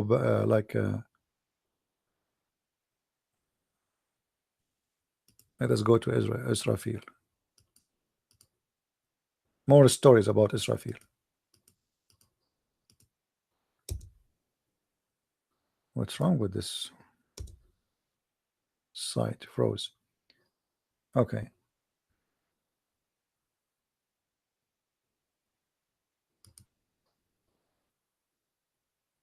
The veil mentioned in this tradition is spiritual, a veil that prevents Israfil from comprehending the true essence of the Almighty, or it could mean that there is such a vast distance between Israfil and the divine throne, from where the revelation originated. Israfil is far, far, far, far, far, far, far. He cannot, Okay. And now here, you see, I told you in the forehead, you see he's contradicting himself. The same idiot, he says to us, Israfil, he read for us what is written. But look, he in different page, he said different. Read carefully.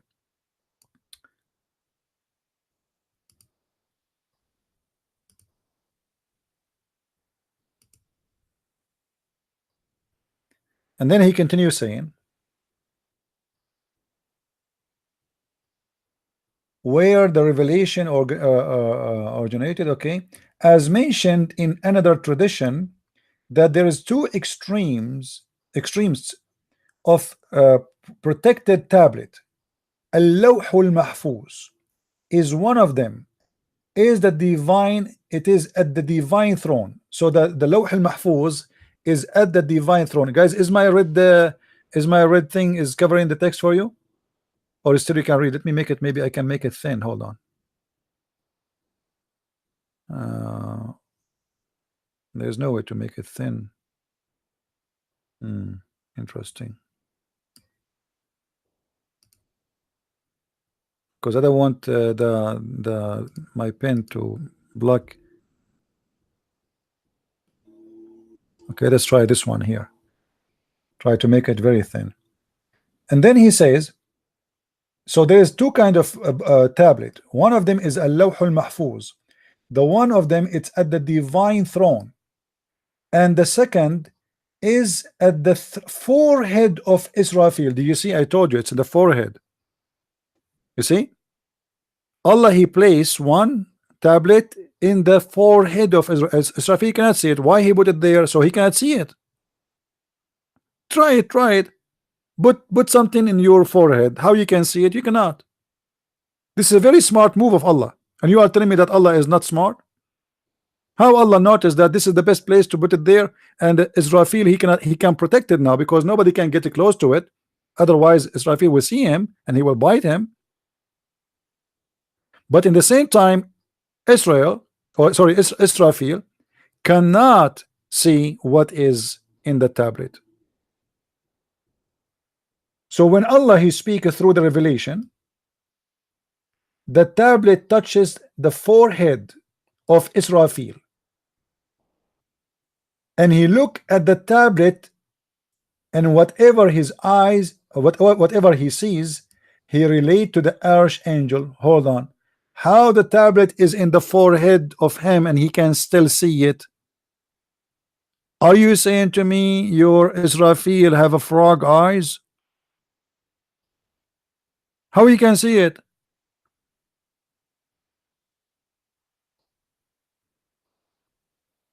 Muslims, how Israfil can see the tablet which is placed in his forehead?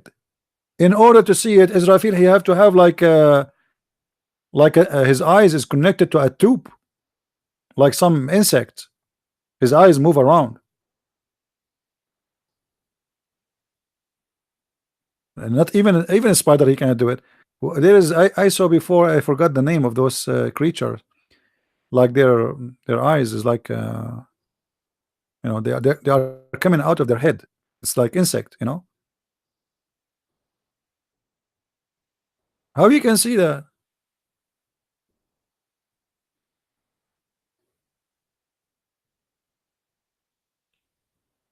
All this garbage, and yet the Muslim, they speak about science.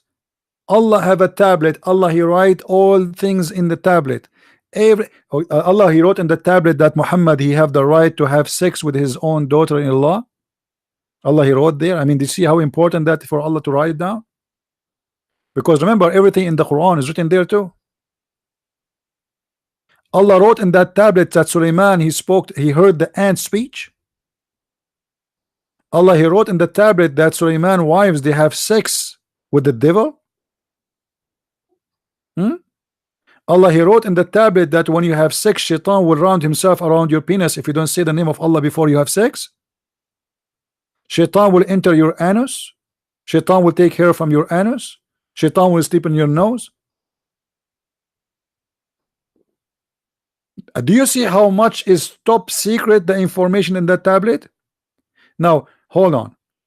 If that tablet contained the Quran, and this is a top secret, why we have the Quran? And why Allah is revealing his security plan to the hackers? I mean, why you are saying to them where you place the tablet, who is guarding it, his name is Israfil, his distant is etc., his big is etc., his face look like etc. Why you are telling them? And Allah in the heaven is worried that somebody will steal the tablet. Who is the one who will steal it? Is that the American or maybe the Russian spaceship? Because remember, the Quran said that if anyone try even to think to leave the zone of the earth, which is proving the Quran to be false again, Allah will shoot him in his ass with a star. As long as we are talking about science, let us go there. You see, the Muslim, like I saw in the website there, they speak about the atmosphere, right? If you go back in this one, no, not this one. Hold on, which one?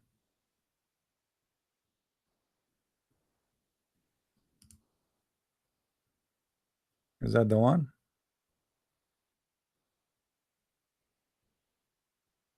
Mountains and buried of a cloud, orbits. No, not this one. Hold on, I'm trying to find which website they spoke about the atmosphere.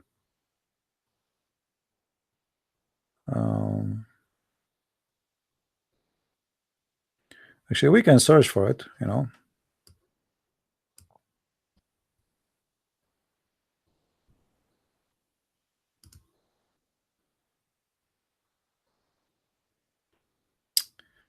Hold on, let me find it.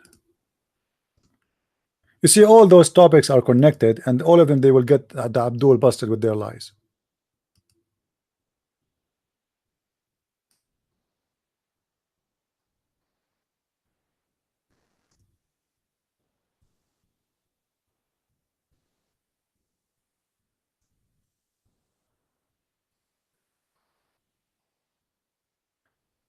Atmosphere in the Quran.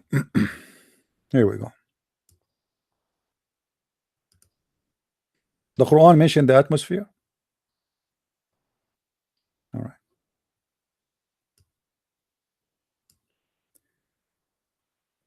Those whom Allah he wants to guide, he spans their chest to Islam, and those he want to leave astray. This is a false translation, by the way. It doesn't say leave astray. It says the one who he want to deceive, liars. He makes their chest tight and constructed as if they were ascending to the sky. Okay. How could illiterate, this is not the verse I'm looking for, but let us answer this one as long as we open it. How could the illiterate man who lived 1400 years ago knows that we cannot breathe with increase of institute? This people, they go to mountains all the time, and Muhammad, he live in mountains area, you stupid. Isn't you Muslims who say that Muhammad, he live in a cave in the mountain of Hira, in the cave of Hira? So he go every day to the mountain. So is it like hard to know that when you go upstairs, it's a hard work to do? Look how they try to make it a miracle, but still here there's a mistake. There is a mistake. When you go in the space up, your chest is not getting narrow. The Quran saying that your chest is getting narrow. That's false. The more you go up in the mountains or high, your chest space increase for very simple reason. The pressure is less. This is why if you go and look at people who live in high mountains, you will see that they have wide chest. Why? Because they need more oxygen. There's less pressure and they need to breathe more oxygen because they have less oxygen than someone live down in the valley, especially if the mountain is extremely high. Actually, if you go in a very, very extreme high mountains, you are risking to die from unable to be in breathing correctly, but not because your chest is getting narrow.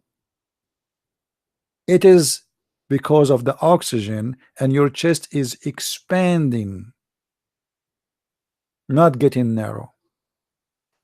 So now they make this as a miracle, something very simple. Now look here, and we made the sky a protection shield that turn away from its sign. Is it what this verse saying?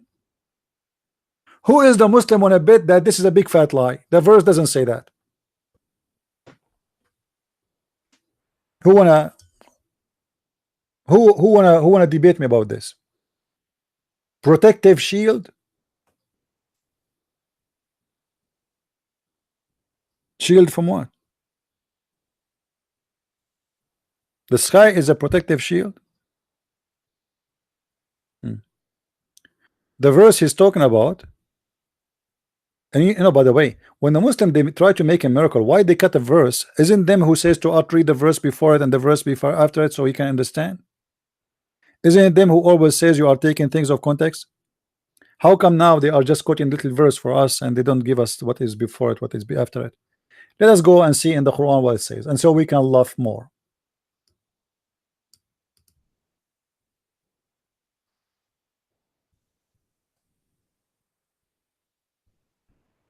I've been in English instead of Arabic.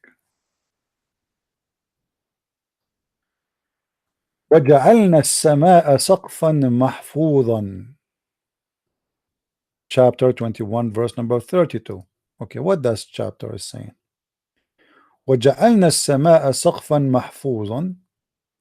We made the sky protected. But from who? The Muslims, when they speak about the atmosphere work as the following. This is the earth. Let us make an earth.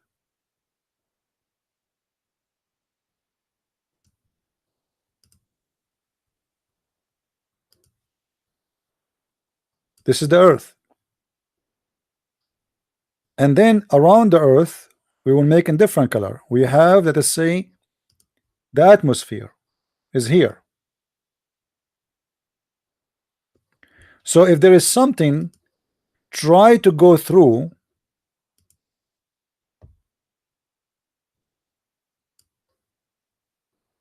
first it have to go through the atmosphere.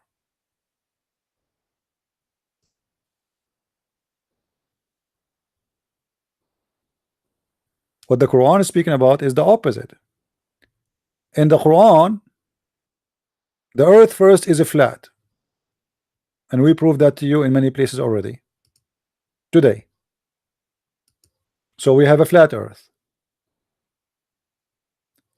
and then we have a mountain. It's called the mountain of Qaf. If you remember, it is an azure mountain surrounding the earth. and the color of it is a blue.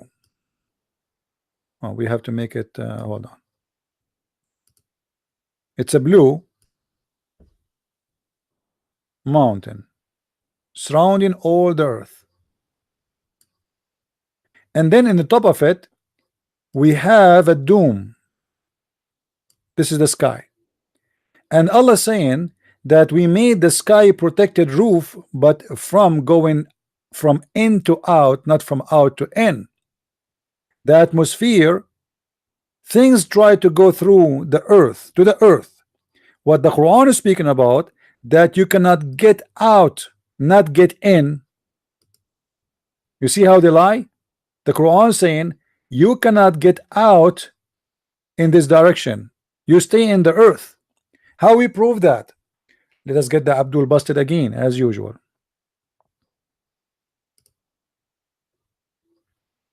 If we go in the Quran, we will find the following verses.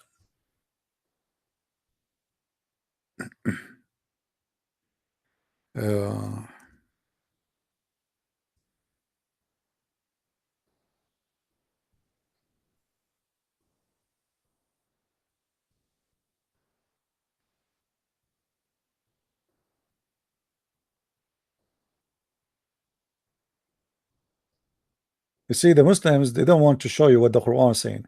يا معشر الجن والإنس إن استطعتم أن تنفذوا من أقطار السماوات والأرض فانفذوا لا تنفذون إلا بسلطان. Chapter 55 verse number 30. Translation. O ye assembly of the jinn and mankind, you cannot pass beyond the zone of the heaven and the earth. However, if you can pass, pass ye. But you cannot do that if I don't give you authority. And Allah, the Quran and the Muslim explain that the authority only given to people who they are prophets of God, like Isa and Muhammad, who went to heaven, and no one else can go. That's why Allah is challenging anyone to go to heaven. And you know, because we don't want people to say we are making things up, let us see the interpretation for the verse from the Muslims. Chapter 55 verse number 33. 55 33.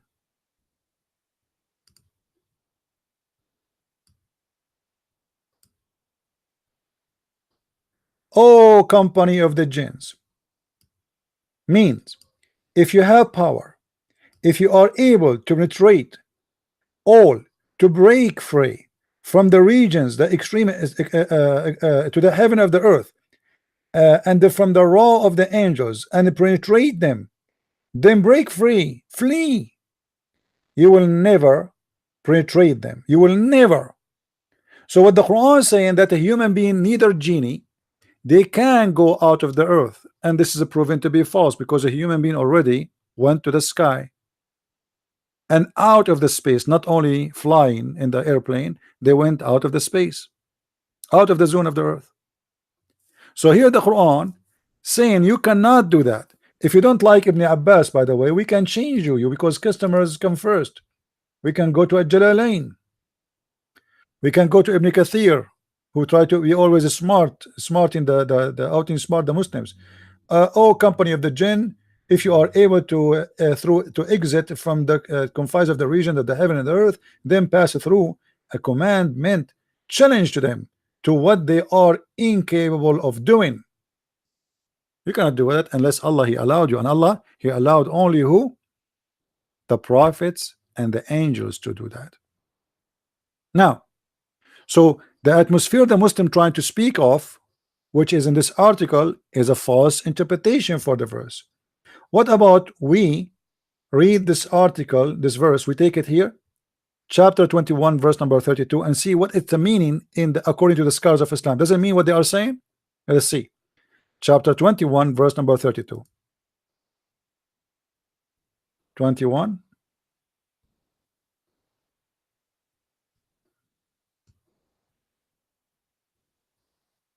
And you will see right away how what they say is absolutely false.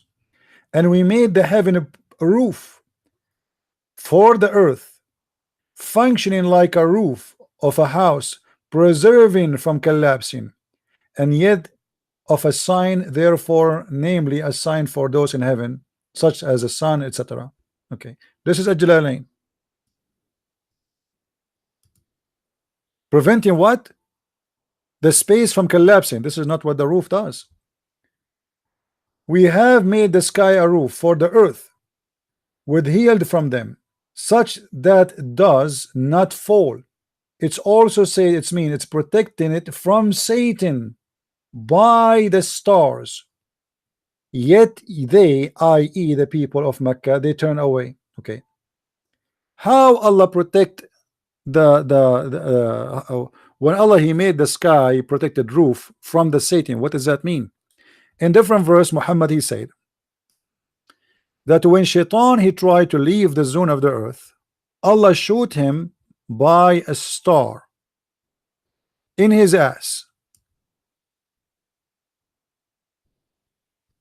Please, if there's a Muslim he don't agree with me, he shot him in the ass, you let me know where exactly, if it is not in the ass. وَلَقَدْ زَيَّنَّا السَّمَاءَ الدُّنْيَا بِمَصَابِيحَ وَجَعَلْنَاهَا رُجُومًا لِلشَّيَاطِينِ. Translation.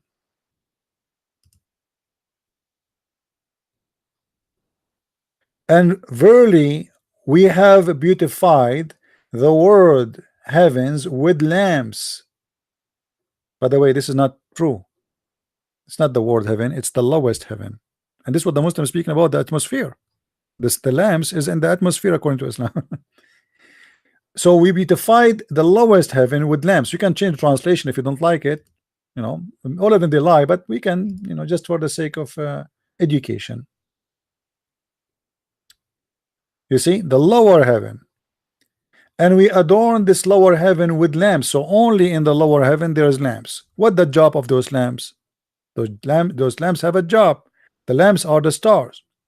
And we have made these missiles for shaitans, and we have prepared for them chastisement of burning. So what Allah he do? What this atmosphere in Islam is about? Is not what the Muslims say, is that if you try, if you know, like Allah protected the earth from falling rocks. This is not what it says. If shaitan try to go and to spy at Allah or to steal from Al-Lawh al-Mahfuz, Allah will shoot them with stars, not shooting stars. This is the stupid Muhammad. He think that the shooting stars are stars. When we say that we're not talking about the meteor. This is a lamps, as you see. Those are lamps. So Muhammad he think, explain what he see as a Bedouin in the desert. What is those things is falling down? What is those things? Muhammad he came with the idea, or it was a legend in his time, that because Shaitan they try to spy at Allah, Allah he shoot them in their ass by lamps, so they cannot go and spy at Allah. How we can prove that? Not only this can be found in the interpretation, this can be found in the Quran. Do we have any Muslim here? Want to say no? Let us go to different verse. Allah protected the sky from what? You see, we are answering this scam here about Allah protecting the sky, because different verse Allah tell us he is protecting the sky from who? You see how they lie to us? Allah protecting the sky from the from the rocks. Allah protecting the sky from falling rocks, from meteor. What Allah protecting the sky? That will be answered in the Quran itself. If we go in the Quran, we will find this.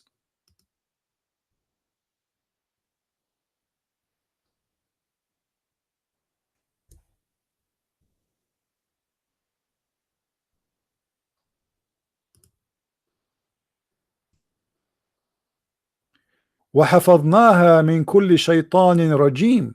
Translation. 15, chapter 15, verse number 16 and 17. It is we who have set out zodiacal sign in the heaven. Really, zodiacal sign? Okay. And made them fair seeming to all beholders. And we have guarded them from every cursed devil. By the way, this is a false translation, but it does the job.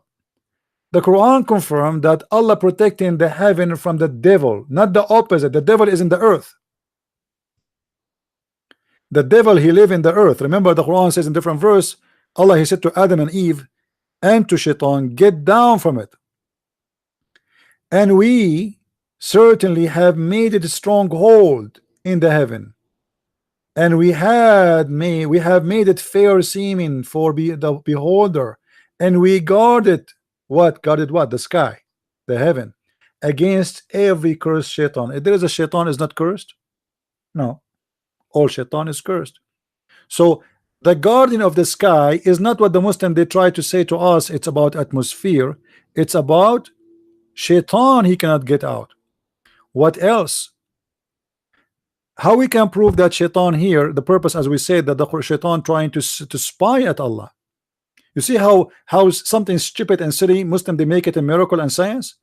If we go in the Quran, we will find the following. All this story about protecting the sky is about Allah. He is having his own security because shaitan, he tried to spy at him. They work for the KGB and the CIA. إلا من استرق السمع فأتبعه شهاب مبين. Chapter 15 verse number 18. What this is saying? Read carefully.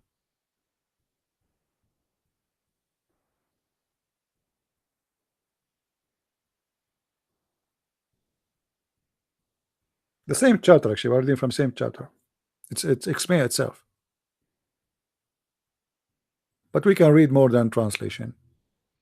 So we guarded against every cursed shaitan, but he who steal a hearing, so there follow him a visible flame. So Muhammad the idiot, he explained the meteor we see in the sky in his scientific discovery that this must be a shaitan, because Allah, he protected the heaven, he cannot get in.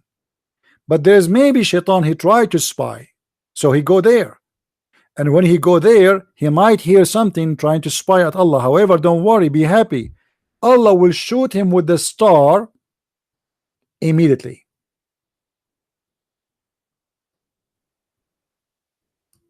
Do you see it? In the article they made it about atmosphere, how Muhammad, illiterate man, he knew about this. How could an illiterate man who lived 1400 years ago known about cannot breathe, increase attitude? How Muhammad knows about the protected atmosphere? You see how they lie? What is the story is totally different. You cannot escape Allah Almighty on earth or in the sky, and you have no protector and no savior beside Allah. But this is about shooting the ass of the devil. How could illiterate man who lived 1400 years ago know that man will reach the sky? This is about reaching the sky. This verse is about reaching the sky. It says the opposite. You cannot escape. God, do you see the stupidity? How this verse saying, Allah saying that you will reach the sky. He says you cannot escape.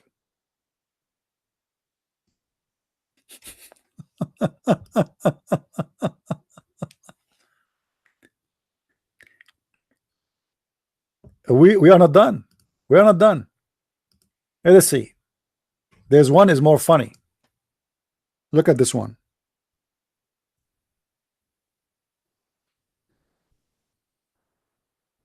We mentioned this, actually. I think we mentioned this one, right? that we decorated the lowest heaven. So if this is about the atmosphere too, here we have another thing to get the Muslim busted with, because it says the lowest heaven, the lower heaven. Is the stars in the lower heaven? Is it in the atmosphere? According to the Quran, there's only stars in the atmosphere, according to Muslims. Because if this is the atmosphere, huh? If this is the atmosphere, the lower heaven in Islam is the atmosphere then. Because Allah is saying that the lowest heaven, there's no other heaven for him. This is the lower heaven. After that, the earth. Guys, you know what I'm saying? What is the lower heaven? The lower heaven is from your head is on and up. This is heaven. The Quran described that the birds, why the birds are not, why the birds they don't fall down, according to the science of the Quran. Any Muslim knows why?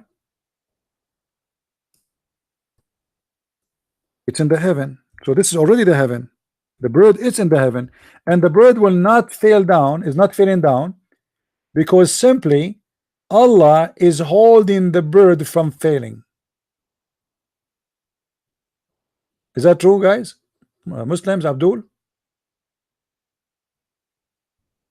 ألم يروا الطير مسخرات في الجو السماء وما يمسكهن إلا الله. Let us see what as-sama translated. It's, you know, the word sama is appear in the Quran. The Muslim translated as heaven. Let us see. Chapter 69, verse number 79.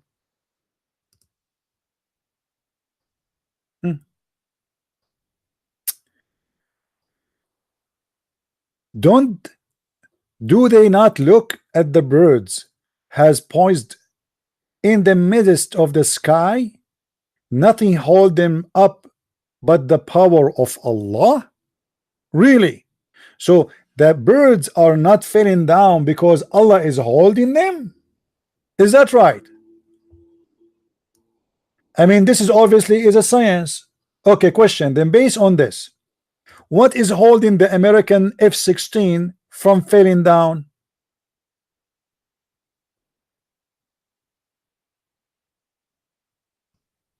Is that Allah? What is holding the Israeli F-16 from falling down? Is that Allah? Do you see the science? This is all the science. Allah explaining to us how He is holding the birds from falling down. Okay, well, there's many things we need to explain now. How the satellite of the CIA spying at everybody in the world, including me and you, is in the sky now. They are held by Allah.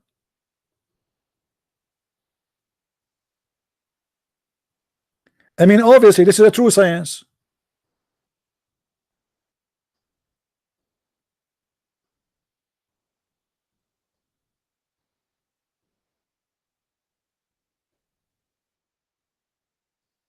Who can, I mean, who can argue about this? I mean, it's very clear. Why? Oh, here we go. There's an airplane flying in the sky here in my area. Who is holding it? Obviously Allah. Allah hold the bird. Who is going to hold the airplane? It's Allah. I mean, this is very, I mean, simple. See, and it's really funny and very stupid. They try to make a miracle out of something stupid. How a illiterate man, he knew that we will go to the sky? Where it says that?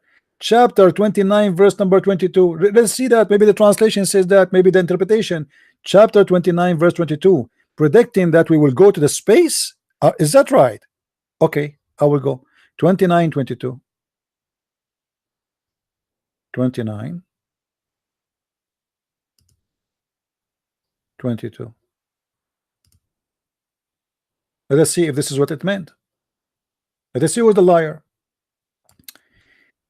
And you will never be able to ward him, your Lord, and prevent him from catching up with you on earth or in heaven, were you to be in it. In other words, you cannot elude him. Why? Because different verse saying, you human and you genie, you cannot leave the zone of the earth, because if you try, Allah will shoot you. He challenge you, you cannot do that. You cannot escape.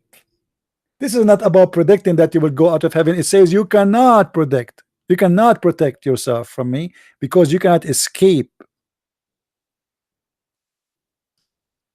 Different interpretation. We give chance for all Muslims to defend. You cannot, O people of Mecca, escape his torment in the earth from the people of the earth, or the sky from the dweller of the sky. Here is different story. So now there's dwellers of the sky, there's people who live in the sky, and there's people who live in earth. Nobody escape Allah, because Allah will kill all the angels anyway. At the end of the time, according to Islam, Allah will kill all the angels. As an example, Allah at the end of the time, He will bring the angel of death and He will slaughter him. You believe it? He will bring the angel of death and He will kill him. You cannot escape that. That's it.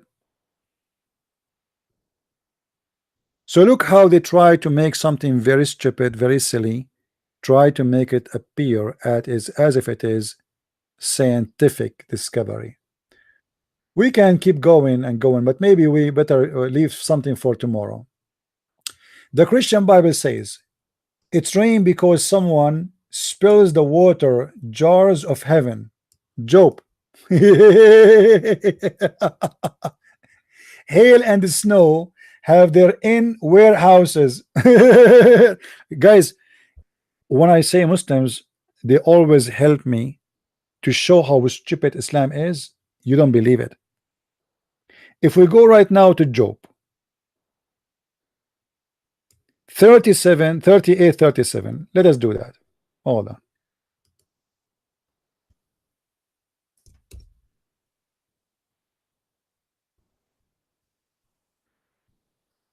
Job. Liars will end in fire. Who has wisdom to count the cloud? Who can tip over water jar of heaven? This is nothing have to do with the rain and how Allah or how God created the rain. This is a guy is speaking about meditation about how amazing God is, which means his wisdom is always a flooding. It's not about rain and how God he made the rain. Why Muslims they lie? Where it says there that this is how he make the rain? Where?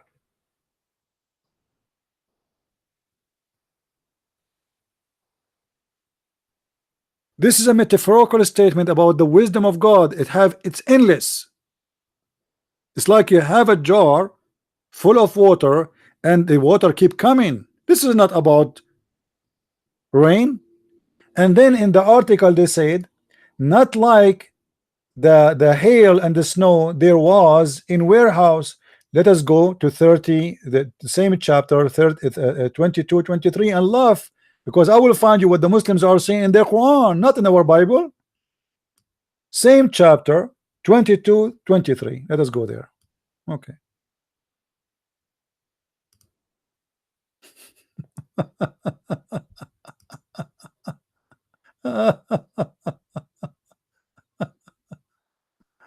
Okay. Have you entered the storehouse of the snow or seen the storehouse of hail? Let us open the verses and see together and laugh together at this and how the Muslims they try to fabricate stories. Hold on.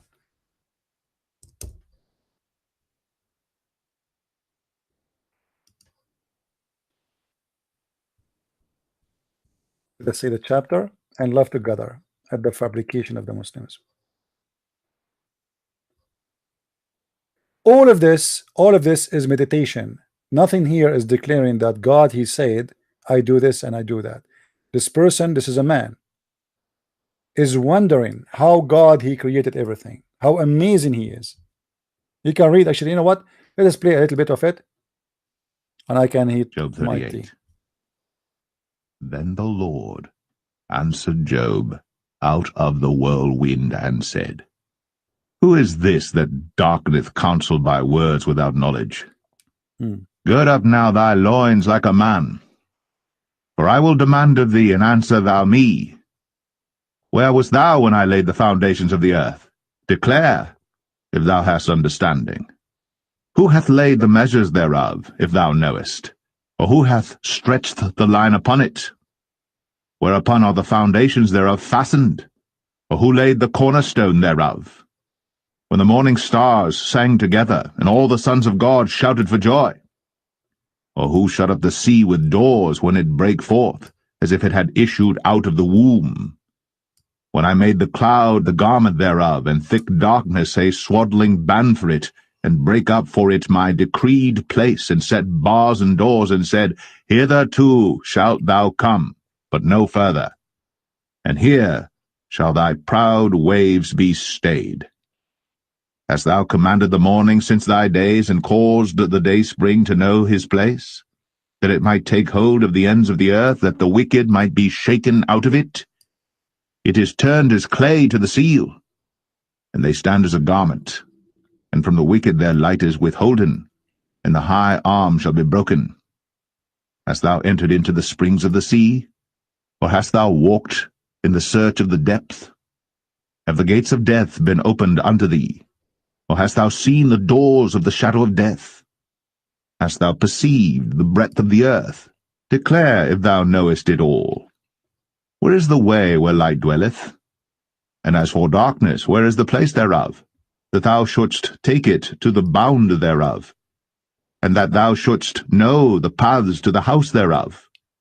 Knowest thou it because thou wast then born, or because the number of thy days is great? Hast thou entered into the treasures of the snow? Or hast thou seen the treasures of the hail which I have reserved against the time of trouble, against the day of battle and war? Okay. Hold on. Where is here the warehouse where God he sent it from heaven? This is what it says. What it says here, that everything is coming is from God. The snow, the rain, the darkness, the light, everything we have is simply a gift to us. It can be bad, it can be good. Who is the one who created all those things? It's God. Who is the one who made the rain? Who is the one who made the snow? Who is the one who caused the rain to come on the earth? But there is nowhere, like here as an example, they said that God he created it from a jar, right?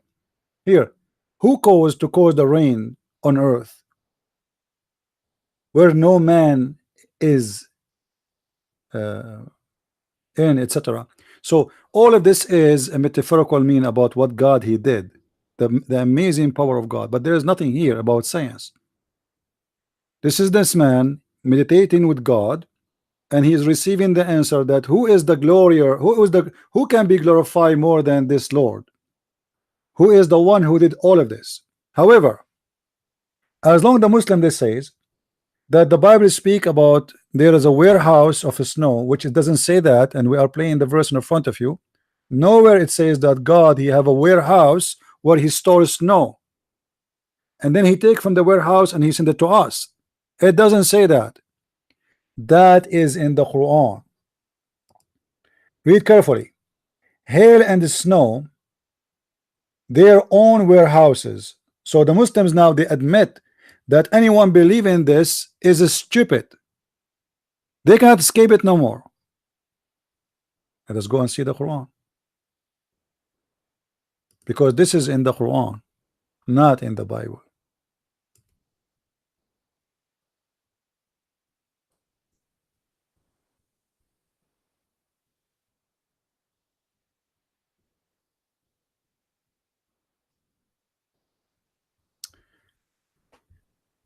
Chapter 24, verse number 43.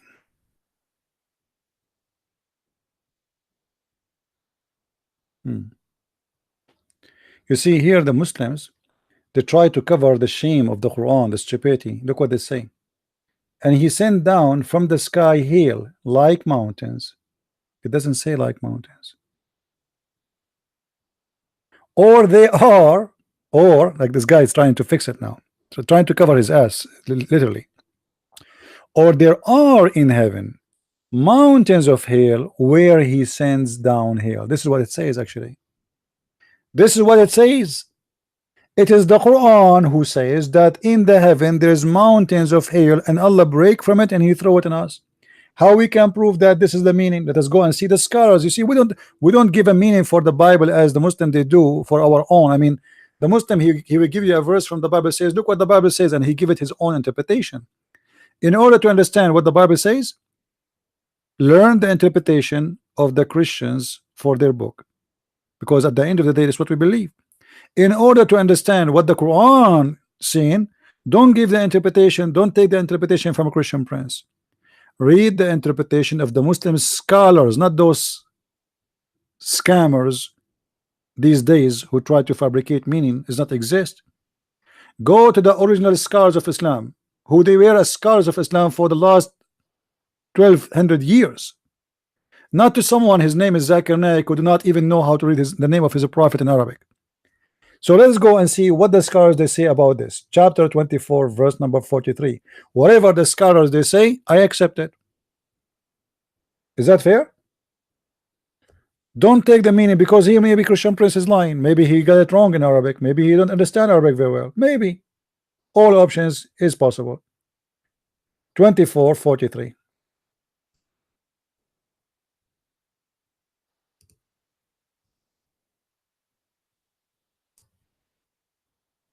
Read carefully, Abdul, with me.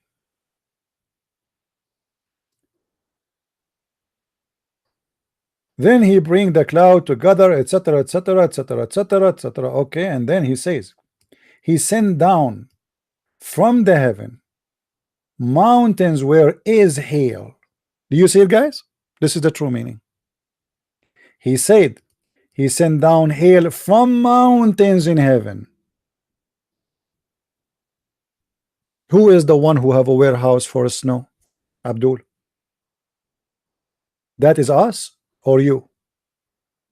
We went to Job 38:37. We went to Job 38:22, 23, and we found that whatever you said there about that is a lie. But we went to the Quran and we found that this is in your book in chapter 24, verse number 43. It's your God who is saying to us that there is a warehouse of snow, which is mountains, and then Allah he break from those mountains hail, and he submit the hail in the one he dislike. Do you see it? Do you see how they fabricate? They try, they make fun of you, but what they are making fun of is not in our book, it's in their book. How Muhammad 1400 years ago knows that there's mountain of hail in heaven? How he knew that? This is Quran. This is not a hadith. Quran saying that. You see, if you open the Quran in Arabic, it says it clearly, from min jibalin fiha, from mountains in it. All the false translation try to protect that part, saying from a cloud like. It doesn't say cloud. What a cloud? Cloud in the beginning here in the part.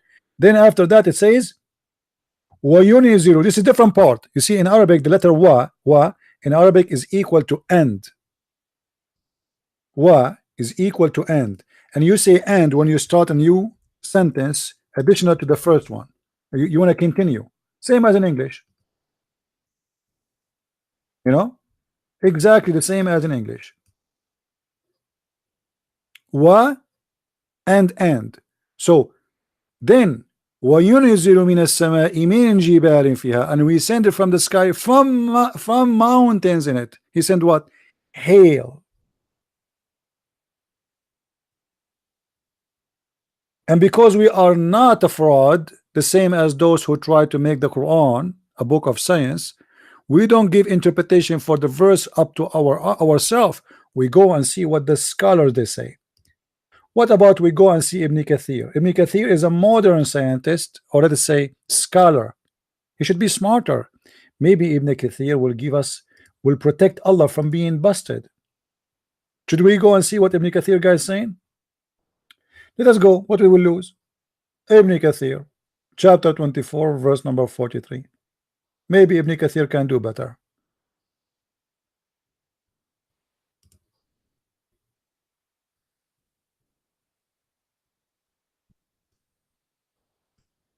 When I say Ibn Kathir is smarter, because Ibn Kathir he was living in Syria, and he was associating with this with the smart Syrian people, who they are the Christians.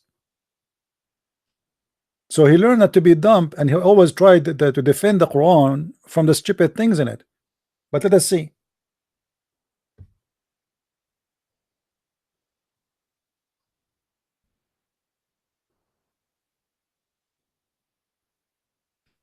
Look like we got this. Where is that? Hold on.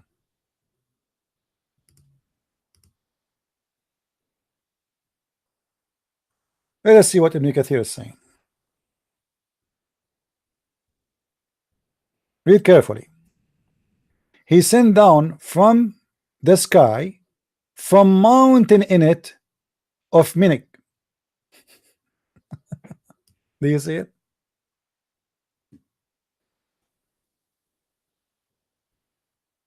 Read carefully.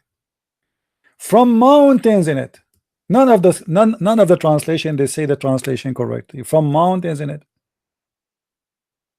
Means there are mountains of hail in the sky, from which Allah sent down ice.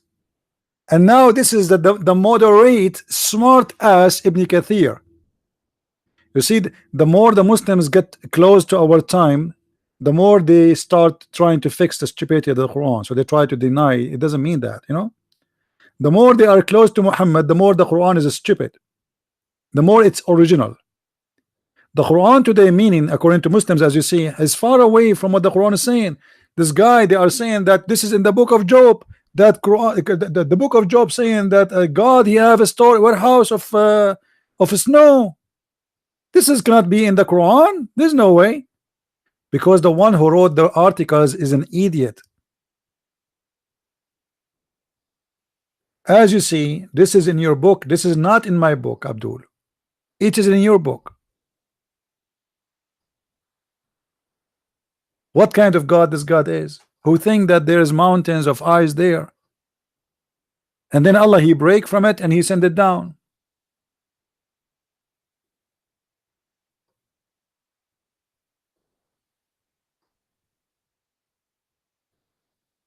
Do you see it? What about the chapter 13 verse number 13? As long we are talking about hail and rain, chapter 13 verse number 13 stating that Mr. Thunderbolt is an angel of Allah. Is that right?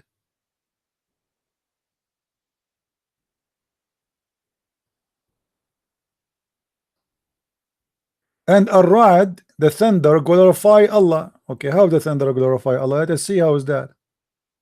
All right.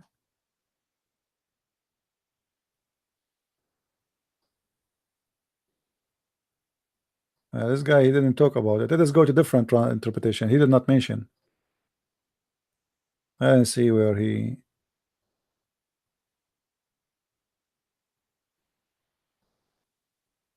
Guys, look what the thunder he says. Look what the thunder he said. This is Ibn Kathir. Abdullah narrated from his father that the messenger of Allah used to say upon hearing the thunder and the thunderbolt, Allah, don't kill us by your anger, and don't destroy us by your torture. All right. This is each time he hear the thunder. Okay. All praise to him, Ar-Ra'd, thunder, glorify and praises, and so do the angels. Because of his awi, he would say, this is a stern warning for the people of the earth. All right. But still here, he did not really give. Let's go to different interpretation. Hold on. I don't trust the English one anyway. You know, they lie in the translation. But let us see 13:13, because 13:13 it says clearly that the thunder is an angel. Read carefully. The thunder hymneth with his praise by his command. It is an angel. Who is it, an angel? The thunder. It is an angel who praise Allah.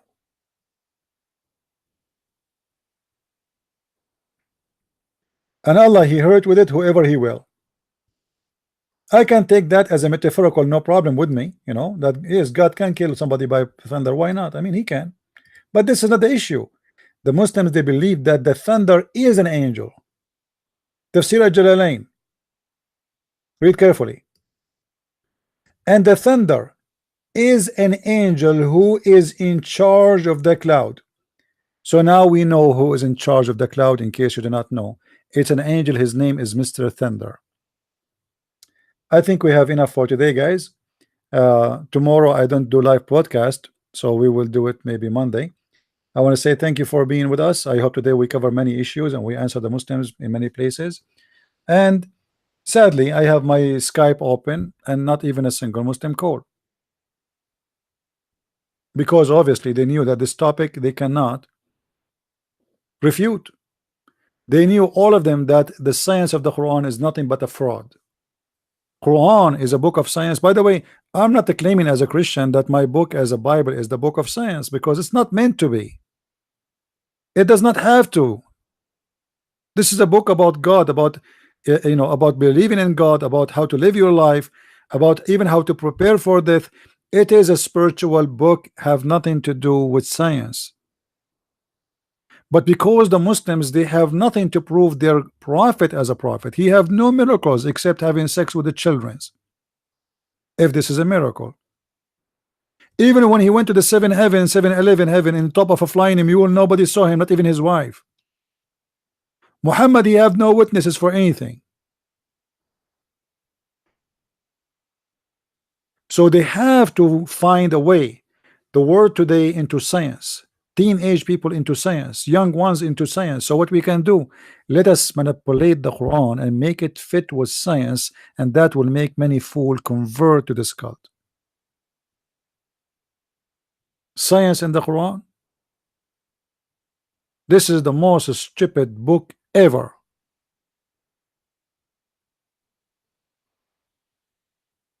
And if you want to help your children's, if somebody try to fool your children's with science and the Quran, feel free, you can go to Amazon.com and you can get my books there.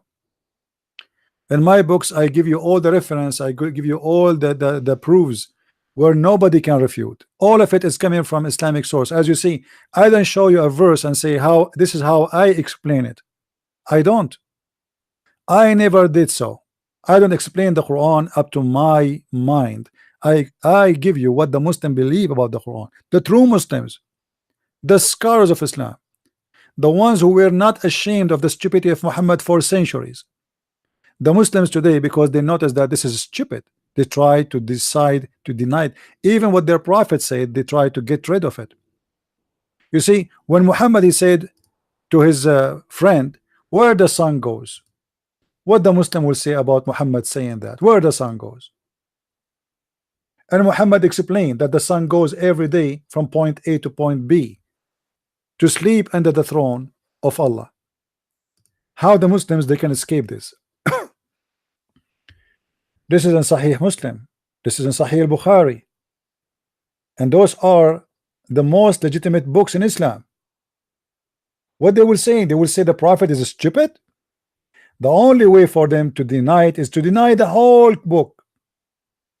And trust me, they will not hesitate to deny the whole book. This little prophet saying that. This is not a Christian prince. This is not Zakir Naik. This is not Didat from like the world today. And this is not even scholars from the old days. This is Muhammad himself explaining the movement of the sun. It is the sun who goes every day from point A to point B. This is why it disappears. It is the sun who goes every sunset to prostrate itself under the throne of Allah. And then Allah in the morning, she asked Allah to return back, and Allah, he allowed her to come back. And even Muhammad, he quoted verses from the Quran to explain that. Chapter 36, verse number 38. He is explaining here. This is one of the unique verses Muhammad explaining. Usually he don't explain. Here he's trying to be a smart ass. And the more Muhammad he talk, the more he make poo-poo. So now Muhammad, the smart ass person, he decided to explain. So suddenly he come to us with the amazing science. What the Muslims will say, Muhammad, he did not understand the Quran of Allah. They will say that Zakir Naik, who came 1500 years after Muhammad, he understands the Quran better than Muhammad.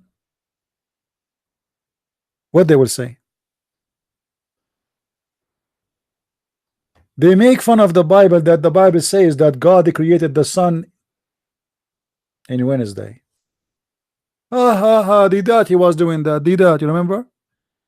But Didat was debating people who do not know Islam. The Muslim always debate someone he is ignorant about Islam, just to assault you, and you have no choice to defend yourself from their books, because even if you answer them from your books, they will say we don't believe in it anyway. You are just wasting your time. But isn't it Muhammad who said that Allah created the sun in Wednesday?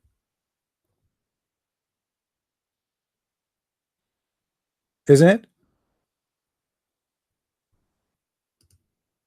So did that when he was debating on the stage, making fun of the Bible, saying, hey, your God said that he created that, but my God said in the book of Genesis that he said let be light, and there was light. So the first thing he created was light. There is light already, but in your religion there is no light. The first thing Allah he created was the clay, and that was Saturday. The week start for Allah in Saturday, and then he created the mountains. And by the way, why Allah is working in Saturday? Allah he made the Jews pigs and monkeys for working in Saturday. Now he himself is working in Saturday, and he created the mountains in Sunday, and he created the trees in Monday, and he created the entire labor in Tuesday, and then he created the light on Wednesday. So the first light was created in Islam is in Wednesday. But in my Bible it says the first thing God he said let be light, there was light, and then he called the light day, and he called the night, the dark, called it night. So they make fun of your book because they knew that you do not know their books, where you can get them busted. You need to remember always that Muhammad is a big thief. He is a thief. He have nothing. Islam is not a religion exist by itself. Islam is a collection of theft. It's like somebody go into the yard of somebody, and from that yard who collect whatever he can collect, and then he try to put it together. So in Islam you will find the cult, it's called Nasara, which is a group of the Jews who decide to follow Jesus as a master and as a rabbi. And Muhammad is confused between them and the different kind of a Christianity, so he called all the Christian Nasara because he never met any except the Nasara. Muhammad is confused between the stories of the Jews and the legion of the Jews. Muhammad is confused between himself, who is he, and what he want to be. This is why in the beginning he want to fast like the Jews, then he changed, he want to fast like the Arab, then he changed, and he want to fast like the Christians, and then he changed, he want to fast like the Sabian. So he decided to come with Ramadan. He was confused about the prayer direction. He want to pray, he was praying, trying to convince the Jews that he is a Jew like them. So he was praying toward Jerusalem, praying toward the temple of Jerusalem, the temple of Suleiman. This is the truth. The Muslim, they say to you Aqsa and the Aqsa Mosque. Muhammad is praying as the Jews they pray, for he is trying to convince them that he is a Jew. But when he get to the point, he knew that the Jews will never believe in him. Muhammad, he said in the hadith, if 10 Jews only believe in me, all the Jews will believe. He could not make 10 Jewish people believe in him. So Muhammad was a failure person. His success was by the sword, and actually even by the sword in his time he was not too much successful. The spread of Islam happened after his death, by the children of Muawiyah, for he was a criminal. He loved money. He wanted to bring slaves from everywhere, money, women for sex from everywhere. Islam did not spread really much in the time of Muhammad. Muhammad did not take Jerusalem in his time. Muhammad did not take Syria in his time. Muhammad did not conquer Egypt. He did not conquer anything. Muhammad was just in the Arabian Peninsula in a small place.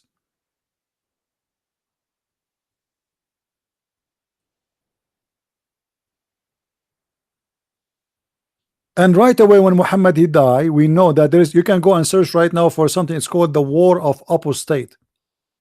What is the War of Apostate? This is additional proof of the failure of Muhammad to convince people that he's a prophet. Nobody believe in him. Why people they want to go apostate in the day Muhammad he died?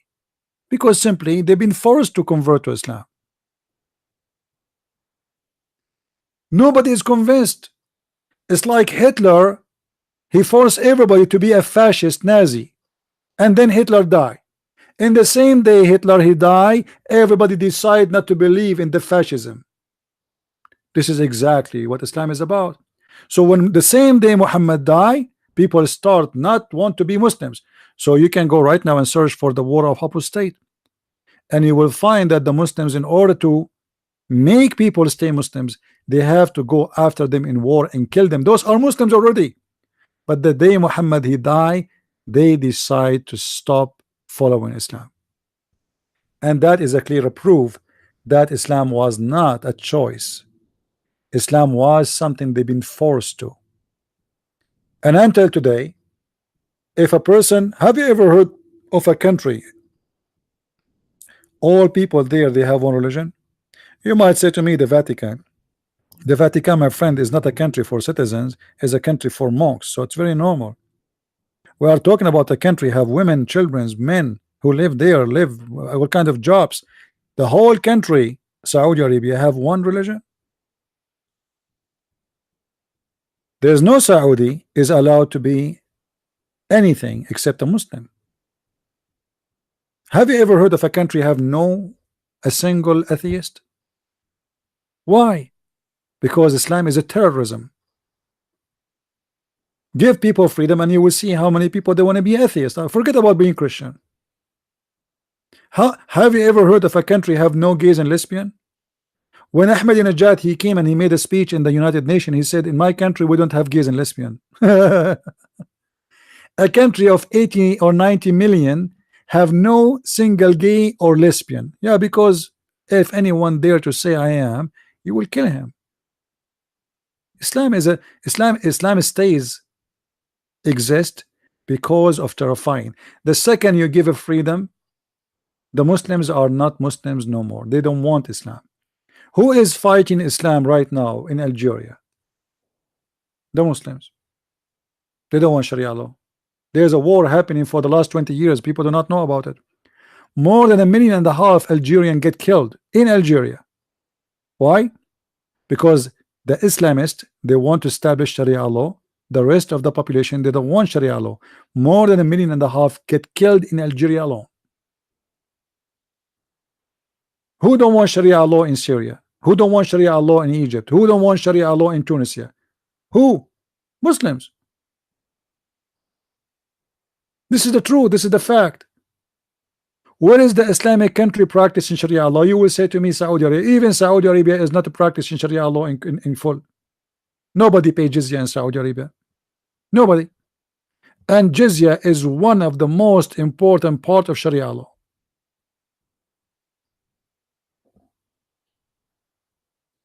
Having American airspace in Saudi Arabia, in Qatar, in Emirat, in Bahrain is a breaking of Sharia law. Because you cannot do that. The Quran says whoever take them as a friend, he is one of them. Whoever take them as a friend, he is one of them. Is a kafir.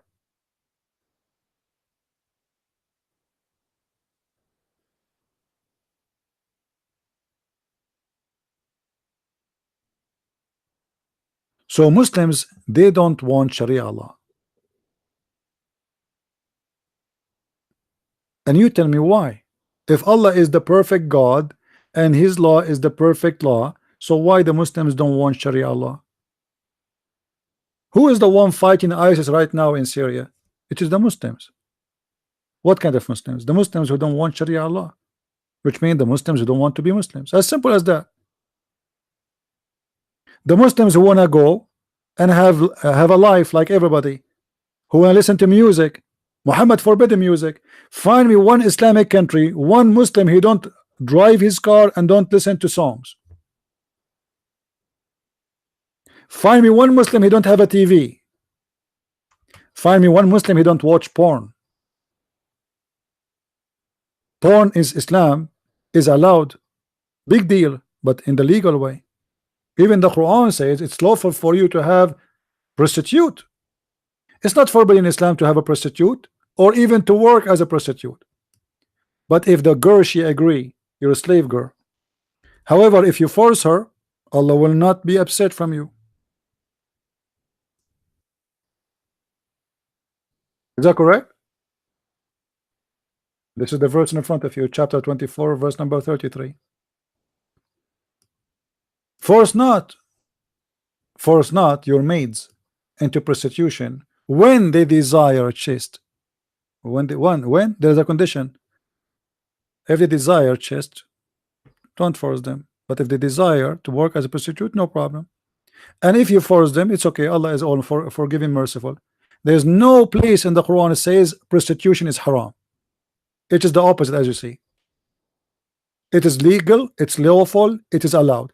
And the Muslims, through history and centuries, they become number one business for them is a prostitution. They bring slaves from everywhere, slaves even from their own cousins, because they go in war with each other and they slave the other cousin family, and then they force the women of those cousins into slavery, into sex. If the woman, she is pretty, she is good looking, she is young, here we go, we got a job for you. This is Islam, but you have to do it in the right way. In Islam is not allowed to do adultery, but you can rent a woman for muta. They call it marriage. You go to a woman, you say to her, I want to sleep with you for 5 minutes, how much you charge me? She agree, you agree, here we go, she's your wife. She's your wife legally for 5 minutes. So they call this a marriage, but the fact she is not a marriage, she is not a wife. This is just for sex, prostitution. Islam present prostitution in many faces, but they give them different names. All what Muhammad did, he did, and the Muslims did, they changed the names of the ugly stuff they do. So when they attack your country, they don't call it occupation, they call it fatah. When they kidnap your wife, they don't say, oh, we stole his wife from him and we rape his wife. No, it says Allah made it lawful for us to take your property and your family from you. You are not protected by Allah. It's lawful for us. They say we are against thief and theft. Even the Quran speak about cutting the hands of the thief, but it's okay to steal the money of somebody is not under the protection of Allah. So theft is haram if you steal from a Muslim, someone protected by Allah. Theft is okay if he is not protected. You don't have a protection from Allah, do you? Everything in Islam have two faces. You see, the Muslims, they like Obama, he was quoting a verse from the Quran, says it's written for you that if someone of you killed an innocent man as if he killed all mankind, but they will not tell you that this is about killing a Muslim.